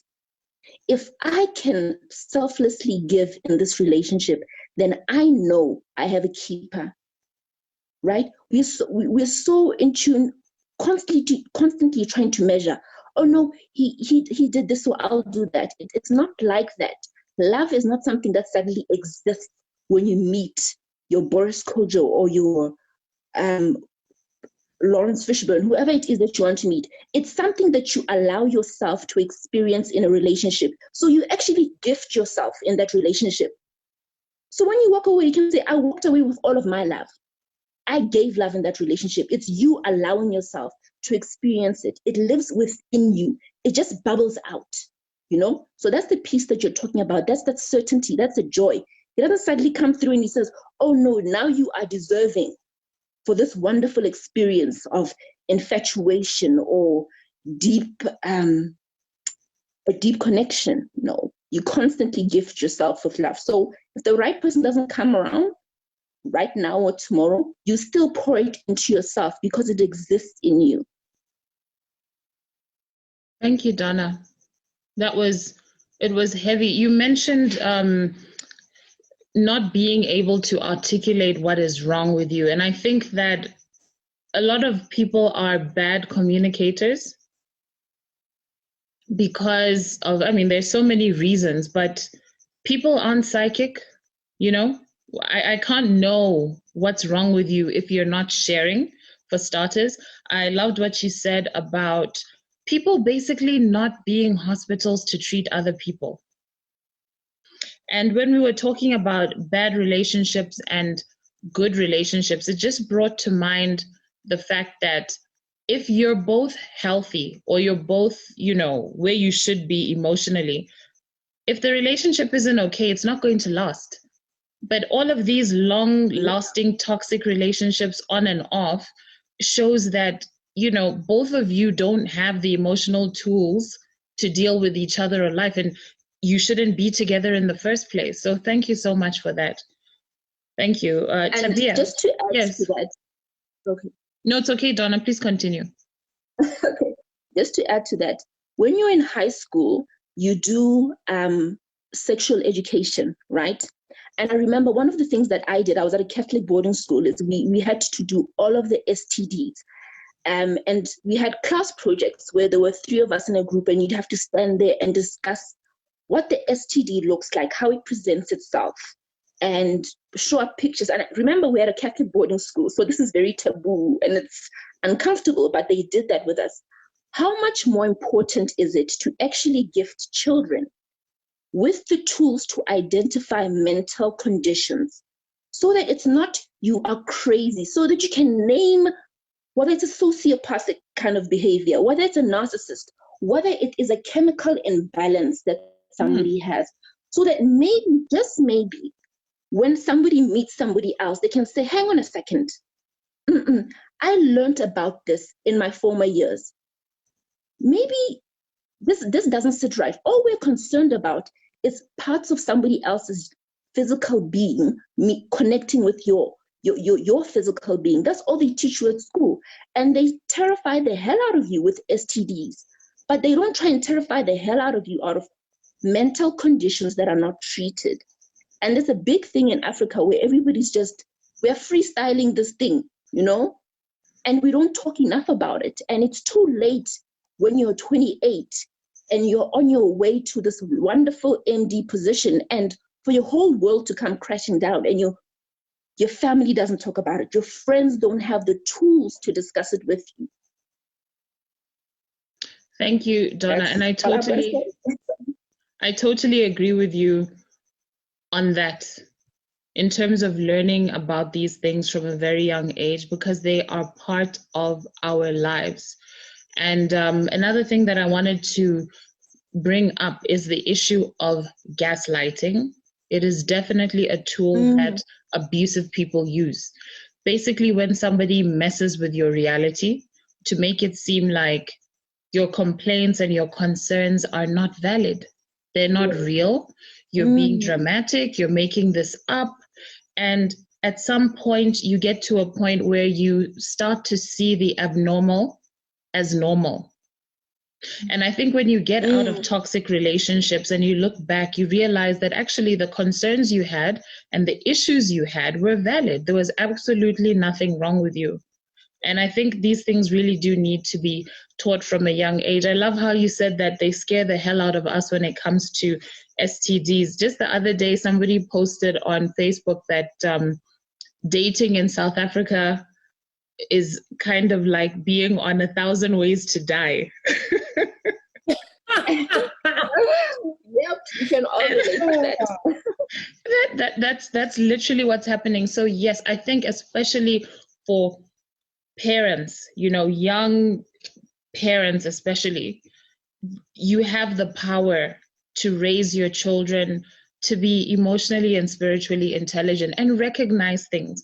Because I think if you know what narcissism looks like or sociopathy looks like, verbal abuse, financial abuse, when you know what all of these things look like, you can remove yourself. Because the challenge with getting into a dark situation is at some point you become a part of it. You can't run away from that. Tabea, before we move on to our last topic, could you share your views with us? Okay, I think I extensively shared what it means to be in a bad relationship, but I have never touched on how it feels to me to be in a good relationship. And I can totally relate to Adelina because I experienced something at the moment that I've never experienced before. And I'm actually totally in awe because for the first time, I never had to produce myself. Basically, I met a guy online. He walked into my life and straight into my heart, so to speak. I didn't feel the need to have my guards up for the first time. And this is coming from me. I mean, I dated and I checked people out, but it's like, hiding behind that tree and peeping out every now and then go back again. But with him, it was not a problem at all. And I was contemplating on that. Why is it like that? Why is there someone, given my history, where I don't feel the urge to keep my guards up, to defend myself? And there was one major difference. First and foremost, he accepted my strength, because this is a total red flag to me. If someone comes with this, why do you even love me? or how can I possibly deserve you? I run. Because they will not try to level up by growing. No, they try to level up by breaking you down. That's number one. And what this guy did, he didn't see me as a picnic, because usually women or men are hunting women. They are chasing them. So they try to talk their way into your pants, and they try to get as much as possible. They literally see you as a picnic. Whereas him, he came and he provided the picnic. He said, here I am, this is my picnic. Do you want to come and join me? And it's really magic to witness how he just appreciates me for being me. And I feel safe. I can just flow and I can explore. And what he also did for me is he showed me what I was missing all this time. He's basically giving me what I was longing for. And it's so unexpected that he actually triggered me to heal my father wound in a good way.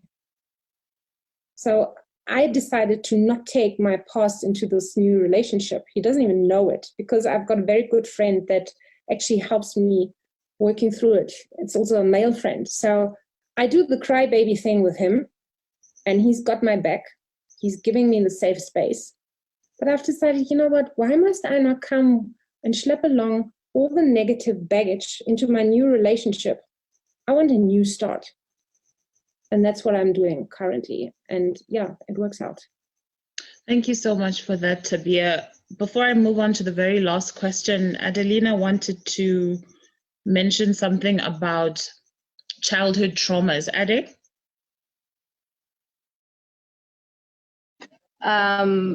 Yeah, no, because I remember it was in one of the questions that you had sent, and it really made me think.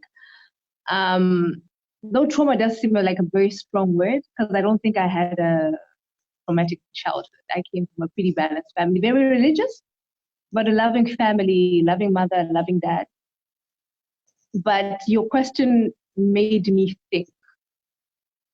And some experiences don't have to be traumatic in the sense of what we define the word trauma to be. Trauma is, it's usually in the realm of abuse and all that stuff. But I'm thinking, what if I grew up in a very strict household? Though I would like to feel like most African households, I'm sure even Indians, most classes have this kind of issues.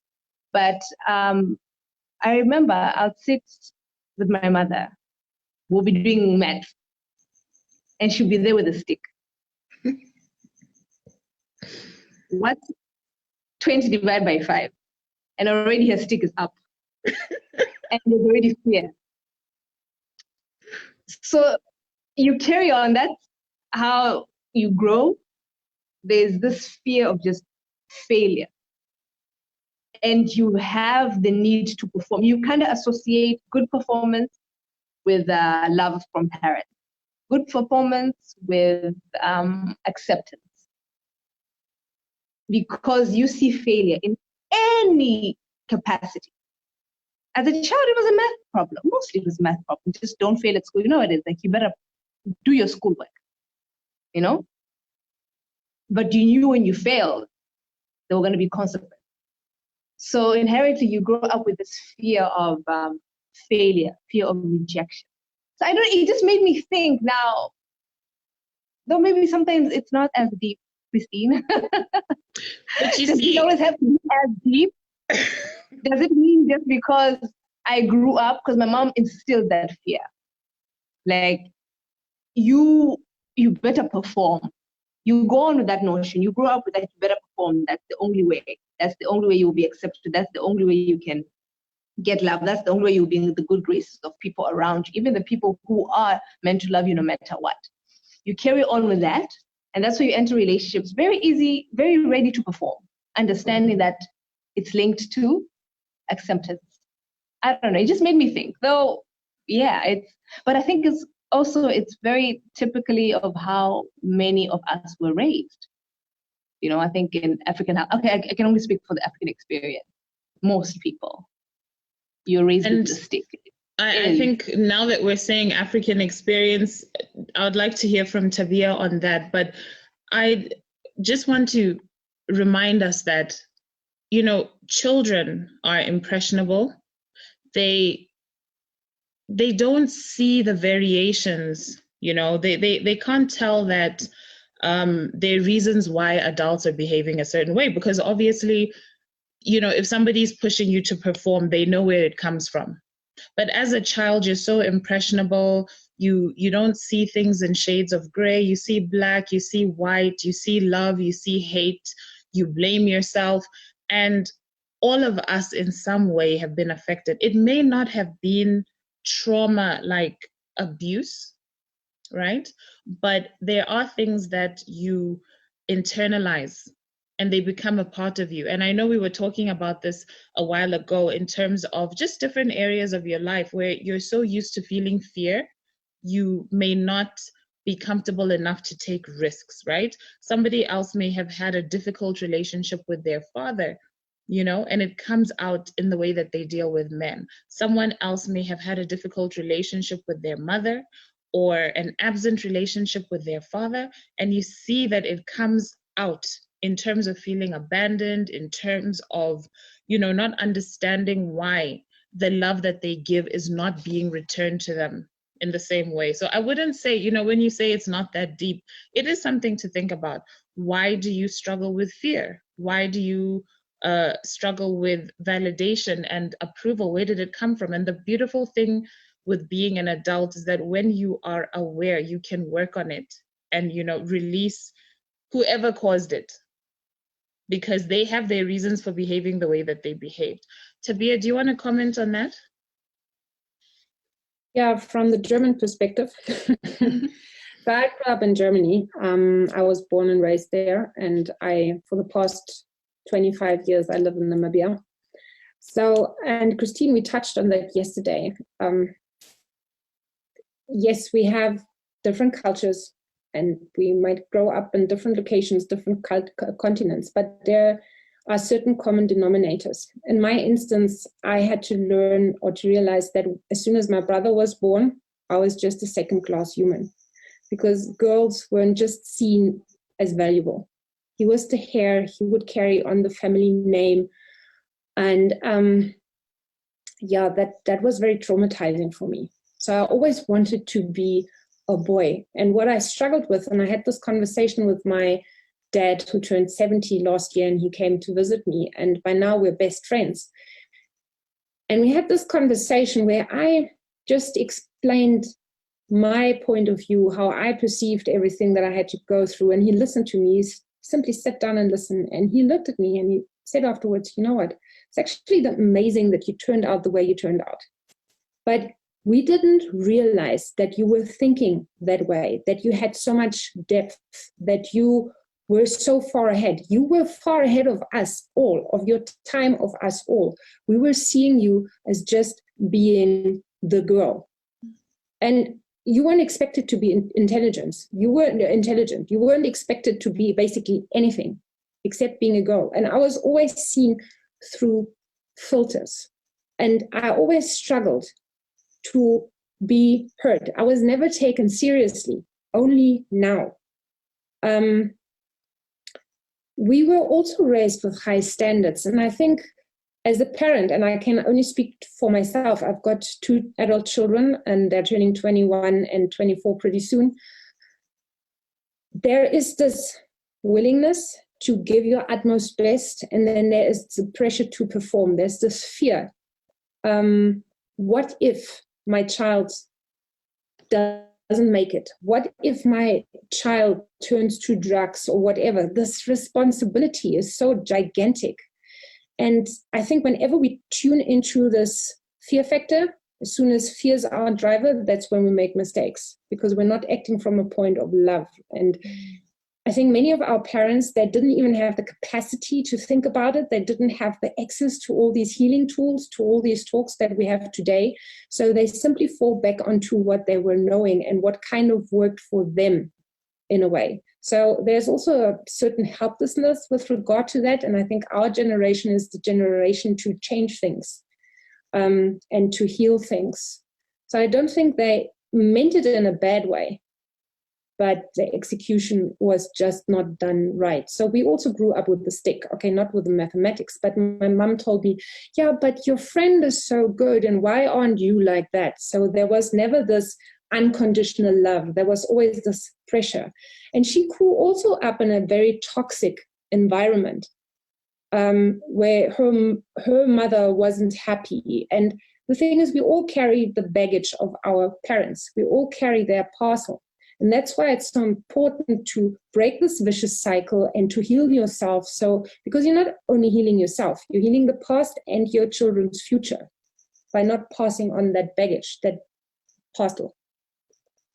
Thank you so much for that, Tabea and Adelina, for just, distinguishing between things that parents do unintentionally, not knowing how much damage they're causing, and of course, parents who are abusive, because that is an issue. There is a lot of childhood trauma that children needlessly suffer. I'm going to get to our last question so that we can close off. And this question is basically to understand, where are we now? Who are you now, having gone through this healing journey or still going through your healing journey? What are your relationships like? How do you set boundaries for yourself? And another very important question or point that Gertrude made was, this is a lifelong process. So even in your relationships, it's daily work. You're working on yourself every day. How do you maintain your results? Gertrude, could you please start?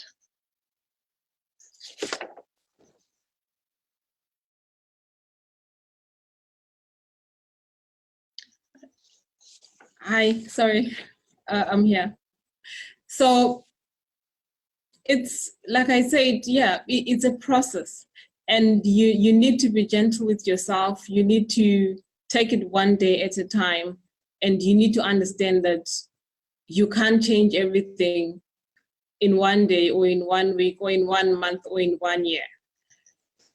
But once you've begun the work, every other step follows in.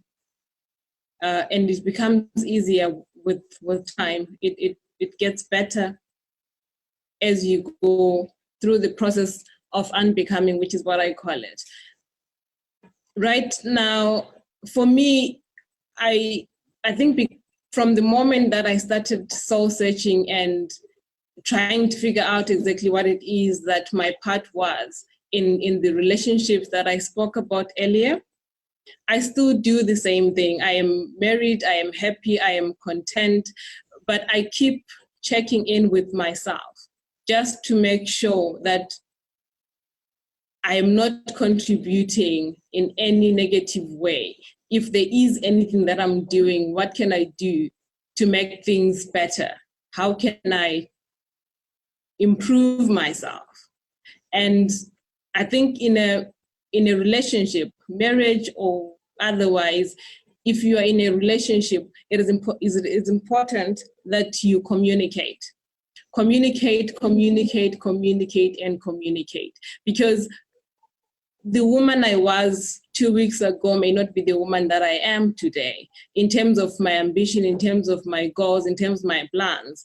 Before COVID hit us, I had other things that I thought I was going to do. But during this space of time, I've had time to rethink, I've had time to see things in a different light. And those are the same things that maybe now I need to communicate with my partner so that they're also aware of my progress and where I'm heading and where I want my future to be and how I want them to participate in what I'm sharing with them. So I think in like any other living thing, relationships are a living thing, and you need to nurture them, you need to nourish them, you need to check in, and you need to constantly be present for your partner. You need to constantly be present in your relationship, be present emotionally, be present spiritually, be present physically, be present mentally. Check in and see if they are also okay. Because we're not the same. When we meet, we don't meet people that are like us. And sometimes it's important to check in just to make sure that your partner is okay and your partner is in a right state of mind and they know that you always support them. Because I think the only thing we can do, or one of the best things we can do for our partners is be there for them and support them the same way that we also expect that they will support us. Thank you, Gertrude. I just want to ask you one more question. A lot of times people think that marriage is the ultimate destination. So now that you've reached this place, that's it. Things should stay the way they are. You stay the way that you are. And that's the end. You're going to be happy forever. What is the daily work that it takes to maintain the happiness? Okay. It's not the end. It's the beginning of a new chapter of your life with someone else in it, and a new family. So you're bringing in two different backgrounds. You're coming as yourself, they're coming as themselves. And remember, most of us, before we get married, we're not living together with our partners. So you need to now be in sync and gel, and it takes a bit of time because it's not necessarily bad, but you need to understand each other on a deeper level. And like I've just mentioned, you need to nurture and nourish your relationship. It's so like once you're married, everything is done. You don't need to put in any work. You continue to put work every single day. You work on your relationship. The same way as if you have a garden, you need to trim it, you need to cultivate, you need to make sure there's manure. So you need to provide all the necessary things for your relationship. You need to constantly provide, and you need to constantly be present, like I'm saying, be present. And you can do that one by communicating with your partner, as an example. It doesn't mean that once you're married and you're happy, you're in love, you will not have disagreements. You'll have disagreements, but you need to find ways to deal with them. If you're not happy about something, you need to find ways to say your mind in a way that doesn't make the other person feel like you're attacking them. Remember the traits I spoke about? I'll give myself as an example. I'm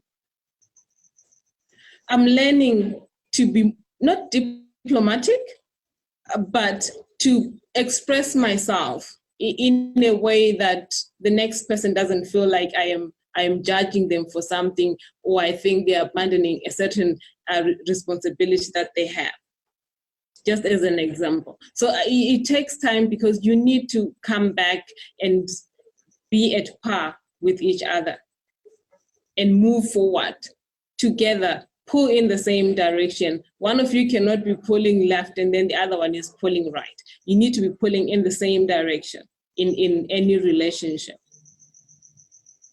Thank you so much, Gertrude. Donna?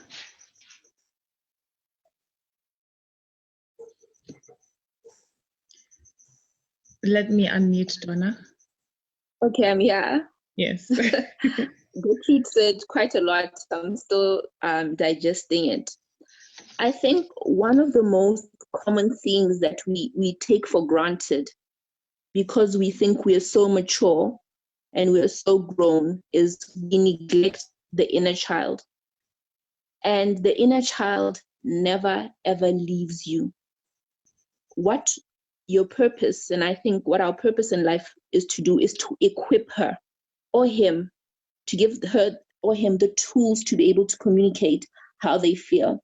Now, I'll give you an example. When I started my journey, I thought I was the most unforgiving person. I was extremely hard on myself, which meant I was very hard on other people. Through the process of healing, I realized I am such a forgiving person, and now I communicate and I understand what it means to me to accept an apology. And I like what Gertrude said, maybe just as a newlywed, and as well as Adelina speaking about marriages. A lot of times when you're in a relationship or a close relationship with a person, we confuse forgiveness and an apology. Those two things don't necessarily exist together. And I'm talking about for your own healing. somebody can apologize to you and you can struggle to forgive them, right? Or you can forgive somebody that's never ever apologized, because it's all about self and nurturing and trying to heal self the best that you possibly can. Now, when I relate the inner child to this, I just want to give you an example.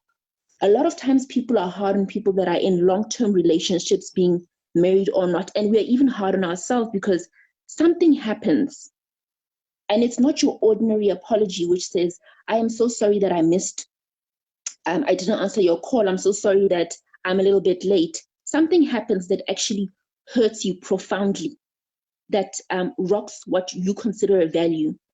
And when you're hurt, the person that surfaces and feels the pain is your inner child, right? So you go in and you start crying and you give her voice, you give her a microphone to weep, to cry, to show sadness.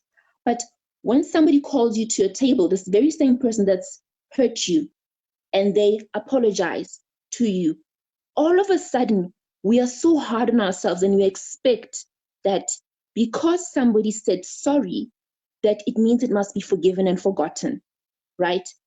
And there's some people, when they apologize to your inner child, they dump you with an apology and then they march off and they say, but I said I was sorry and you said okay.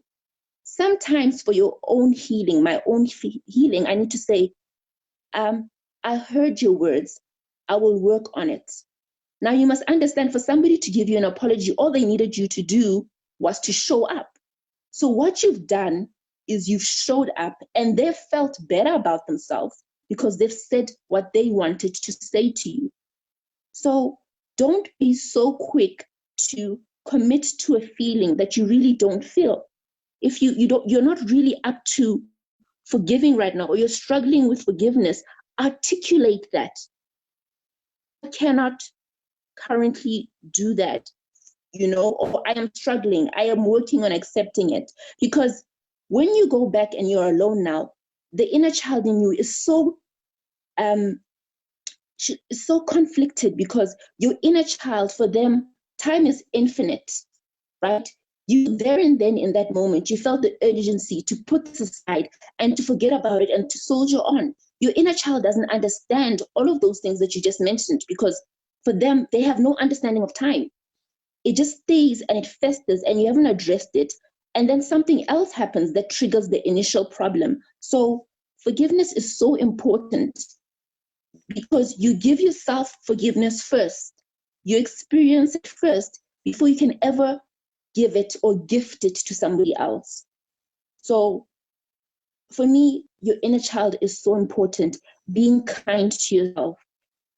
Having honest conversations with yourself, the same way you talk to your child or a baby.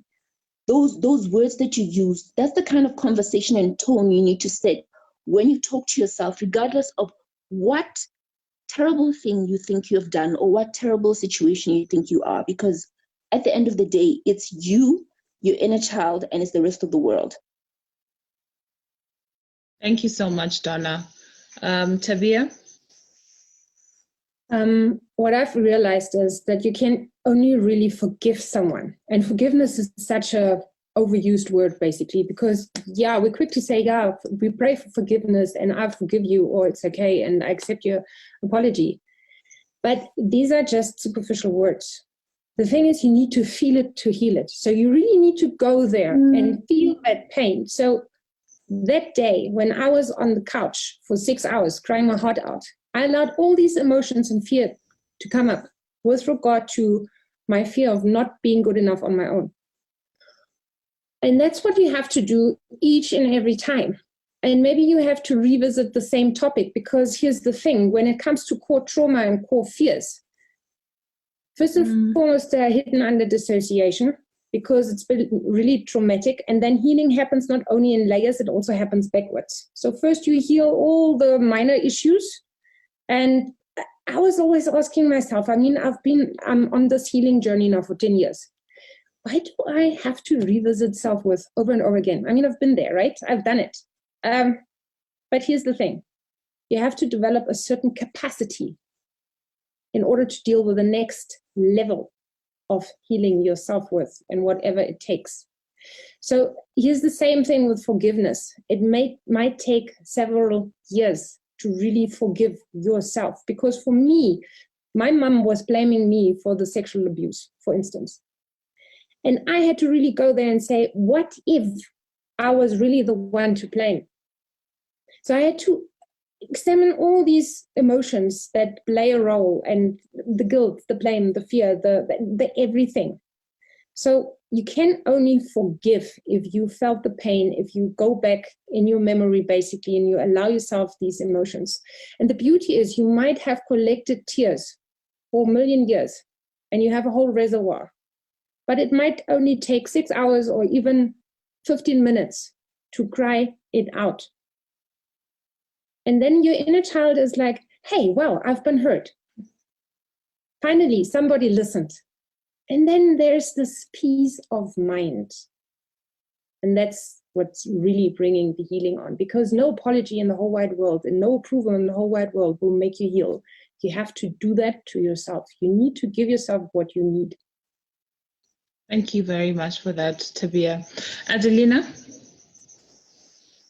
do you have any words to share on that topic? Oh, we've spoken for such a while. What's the question again? Basically, we're looking at where are we all now in our healing journey and setting boundaries. Where are we now?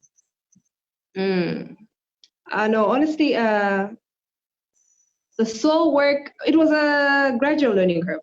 It's not something that happened overnight. It was not something that happened in a few days. It took time. That was the time from the relationship I had in university and my now husband. There was a lot that happened in between that. Because I remember when I left that relationship, when we broke up, the relationship from university, there were a lot of men that I did meet, that I met, men that I was giving a chance to, a lot of hot and cold. You know, when a guy comes through, the phone calls, a lot of attention, and they disappear. I had a few hot and colds. Okay, maybe I had one. Okay, let me just, because when I say a few people, I think, oh, child. There was like, there was a hot and cold guy, frog. Are we calling them frog? Before you meet your prince? They're our frogs, yes. So a hot and cold, and the unavailables, emotionally unavailable men. Those were the kind of men I was meeting. And there was another one who was interested in me, and he was in an open relationship. Very obvious. And I entertained him. I did, sadly, because I was still my mental had not changed. So those were the kind of men I was meeting for a while. And from the time I left my university relationship to my husband, I think that was about 4 or 5 years in between. So in between that time, in those 5 years in between, there was a lot of unavailable men, hot and cold, step in, step out, men who were in other relationships. I allowed myself to be second best again. I entertained a guy who actually had a girlfriend and had no intention, didn't even tell me he was going to break up with her, but I entertained it, you know? So that was happening. And I remember I had to get to a point, there was something else that was going on in my life, nothing to do with relationships. But there was another experience that I experienced. It was a health issue. So that health issue actually brought me to a halt. And in the middle of trying to heal and finding solutions, I came across a book, which was called God's Creative Power for Healing by Charles Capps. Now that book changed my life. Obviously, by that time, I was reading it, searching for healing, physical healing. But what that book taught me, what it was, I think most of you guys know the secret about the law of attraction and calling things into being. But that book took it that book was from a Christian perspective, which I'd never thought of before. I'd never seen that the Word of God and something like the secret could actually merge together. And that's what that book was. So through that time where I was trying to heal my body and I was going through something traumatic with the sickness, I learned the power of affirmation and the power of manifestation as well, about saying things that you want and speaking them into being. So through that experience that I experienced in one aspect of my life, which was health, I learned to apply the same principles from that aspect of my life to my relationship life. And through that, I became very intentional with what I wanted, very intentional. I would actually say the kind of man I wanted, obviously not out loud to people, but I didn't jot it down, but I think this was things that I said, like during prayers that I actually say, this is the kind of love I want, ABC, a guy like this, whatnot. And I became celibate when I learned to actually affirm and speak things into my life. I decided to become very intentional. I became celibate. I stopped entertaining people who were not worthy. I learned to ignore the I miss you text. You know, the hot and colds who've gone and then, I miss you. And then you were resisting the urge to entertain this guy. And I learned to ignore the I miss you text. I learned to be celibate. I learned to be very intentional with what I wanted. So by the time I did meet my now husband, there was a clean slate of sorts. I'd given myself time. I was celibate for almost, I don't know if it had reached 2 years yet. It wasn't 2 years, but I think it was definitely over a year. There was a moment of cleansing, mentally and spiritually.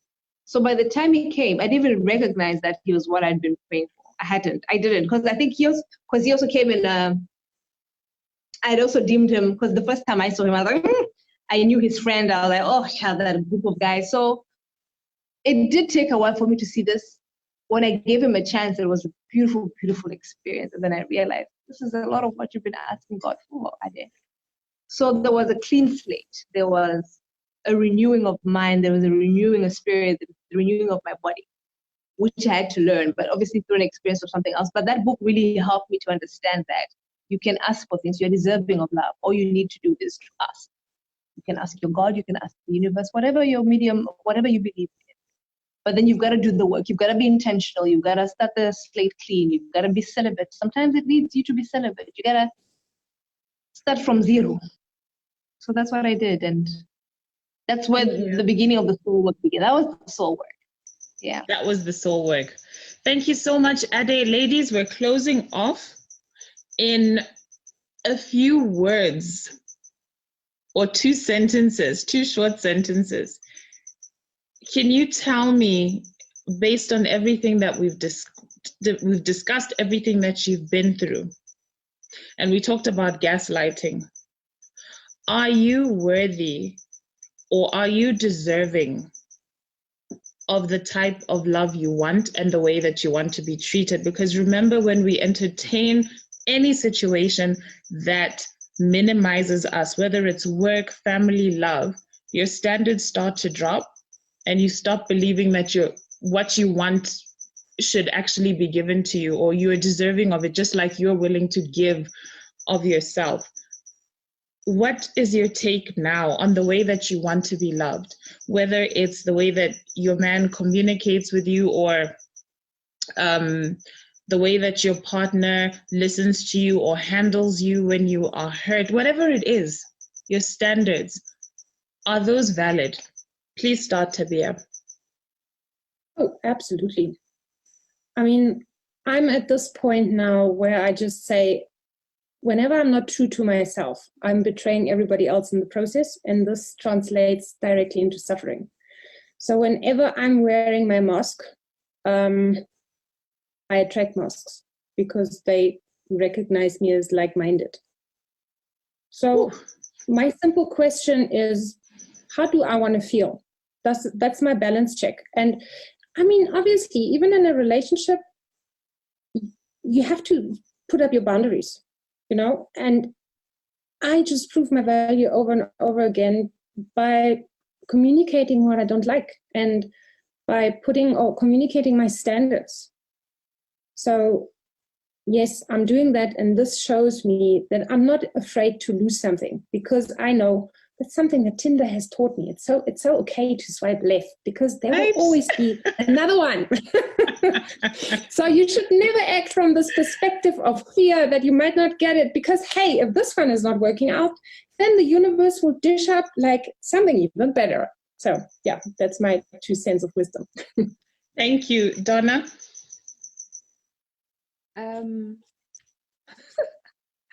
I forgot the question. The standards that we've set for ourselves about how we want to be loved, are they valid after all? They are valid, because when I look at myself now and I experience myself, remember I said I couldn't feel myself.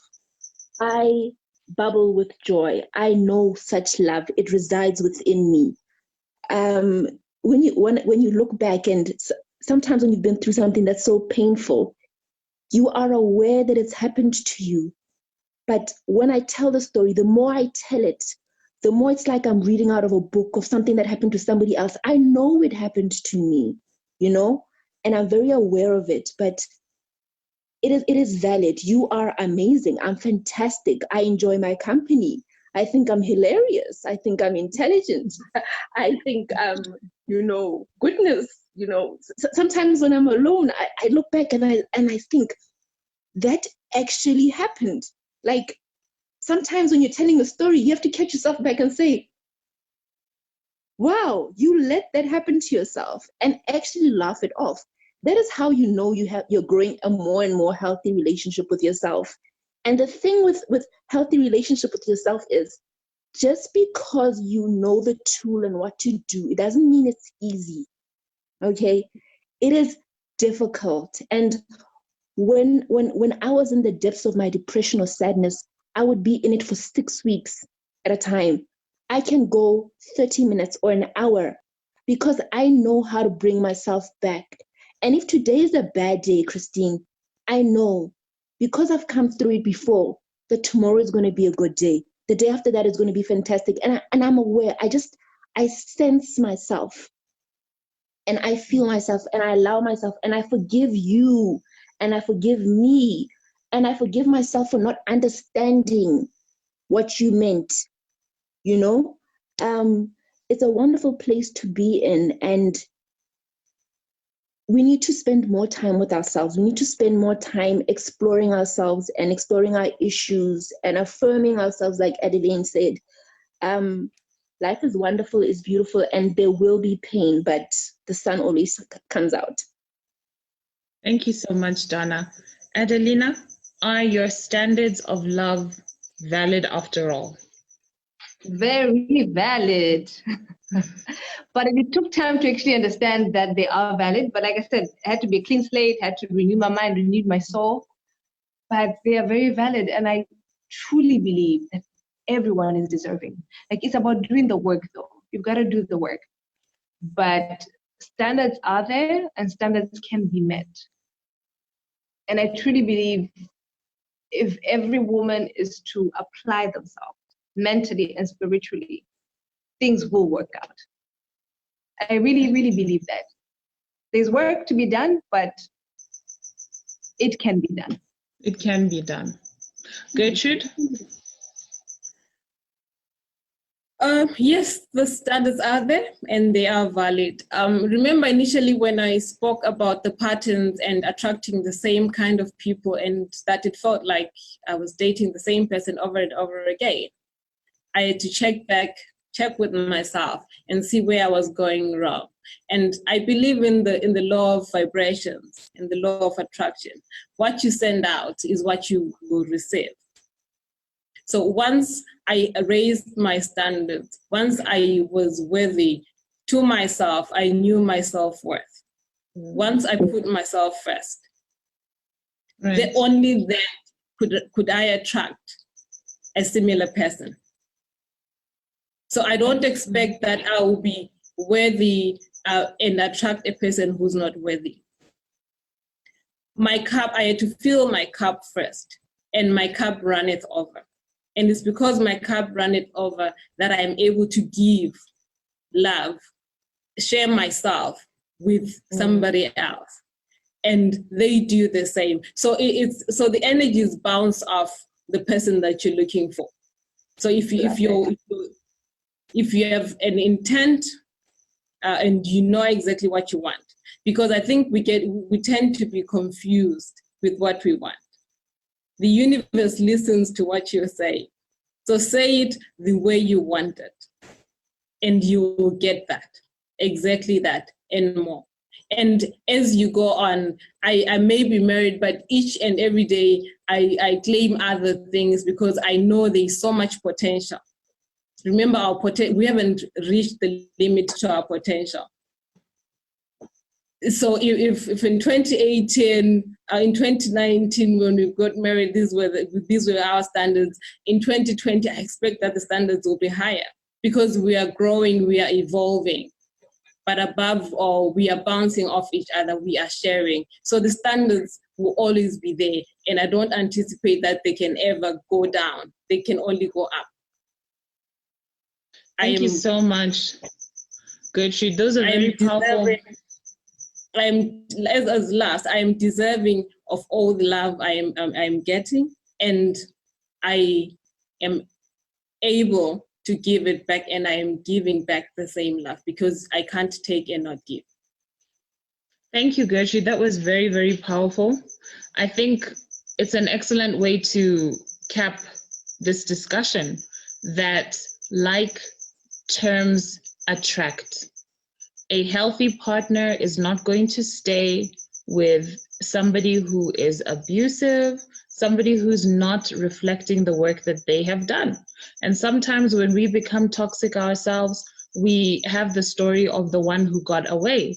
And you know, when you look back, perhaps he was in a healthier space than you were at the time. And he just said, I can't deal with this right now, you know? And also what Gertrude is saying about leveling up.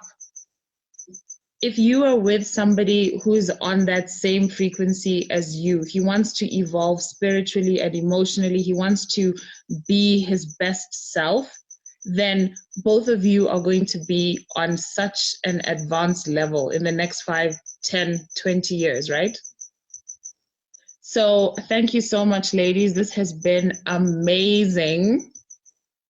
I think we could stay here for hours, but I just want to thank you all so much for pouring your hearts out. Please unmute yourselves. Thank you all. I'm sure 10 years ago, you didn't think you would be where you are now, right? No. Right? No. We've all evolved into different amazing creatures. And for all of us who've been through the worst, thank you so much for showing us that there's hope, you know? And I'm sure it feels amazing to know that you're not stuck in that dark space anymore. Yes.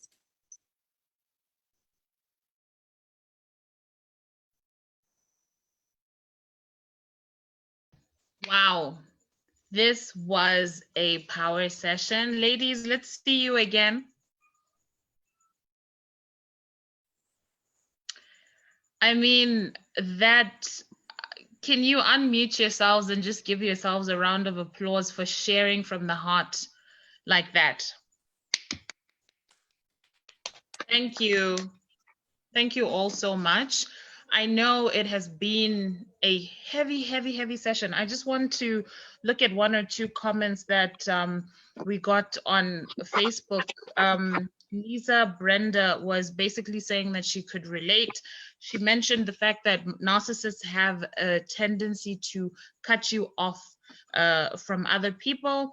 Refilwe noted that a woman's intuition always knows when a relationship is temporary.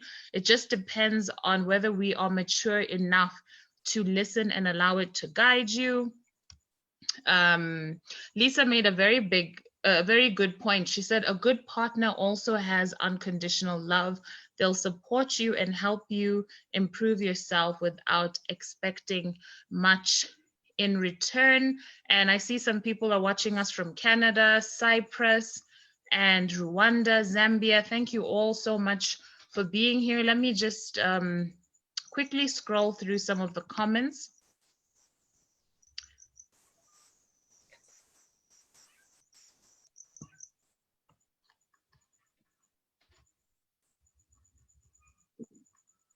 Okay, so Lee is giving us an example here. She says, gaslighting, refused to talk to me, ghosted me, complimented other women to me, and didn't compliment me. He used to at the beginning, expected me to love him the way he received love, but refused to love me how I received love. So I think one of these days, Barbara will cover that in her communication series, The Languages of Love. She continues to say, I was also manipulated, and his responses were, why do you have to take things so personally? If I shared how his behavior made me feel, he'd say, that's never my intention. Listen to my words, don't look at my actions. Barbara, I think it's Barbara who noted that body shaming is emotional and psychological abuse. Lee notes there are a lot of insecurities that I had to face and deal with that had nothing to do with him, but which he triggered. That's when healing really started and took hold. This is a very powerful statement because, like all of you ladies have said, you don't have to be 100% healed to recognize what is right? And how you shouldn't be treated. Diana says, this was such an amazingly powerful session. What a privilege to be here. Tendai says, you're right, Gertrude. Loving yourself is acknowledging that you are only responsible for your own actions. Most of the time we abuse ourselves, accounting for another person's actions. And she says you're speaking to her soul. So, ladies, there are so many comments here. I see Vida says, Donna, I love what you're saying about being taught different behaviors in school so we can be able to pinpoint them when we come across them in our dating lives and any other relationship. Wow. So, ladies, I think you can tell this was a very impactful session. I know, Barbara, you were not with us. Is there anything that you'd like to say to close off this session, having listened to all of these interesting accounts? First of all, kudos to the ladies for sharing your innermost pains and experiences. This was awesome. It's like I just met you fresh again after our previous meeting. To our attendants, I want to say, loving yourself is a journey. Don't be hard on yourself. Be kind to yourself. Some days are easier, some days are more challenging, but as long as you keep on track, as long as you keep reminding yourself that you're working on yourself, that you are making yourself a better person, you'll realize, like Gertrude said, you start attracting people who are also positive, people who are healing, people, you attract the energy that you give out. So let's continue working on ourselves and we will achieve the relationships that we desire, and we will have people we connect to on a soul level instead of just maybe artificial level or physical level, but on a deeper level. So let's continue working on ourselves. Thank you so much, Barbara. Tabea, Adelina, Donna, you are superstars. So many women go through all of these things and we don't support each other. We can't support each other a lot of times because we don't talk. We do not talk about what we're going through. And I hope that today's discussion will stimulate a desire to talk about all of these things. I'm so proud of you and the journeys that you've undertaken. And I pray that you continue to inspire other people. So if anybody has any closing words, speak now or forever hold your peace. Does that silence mean we're good?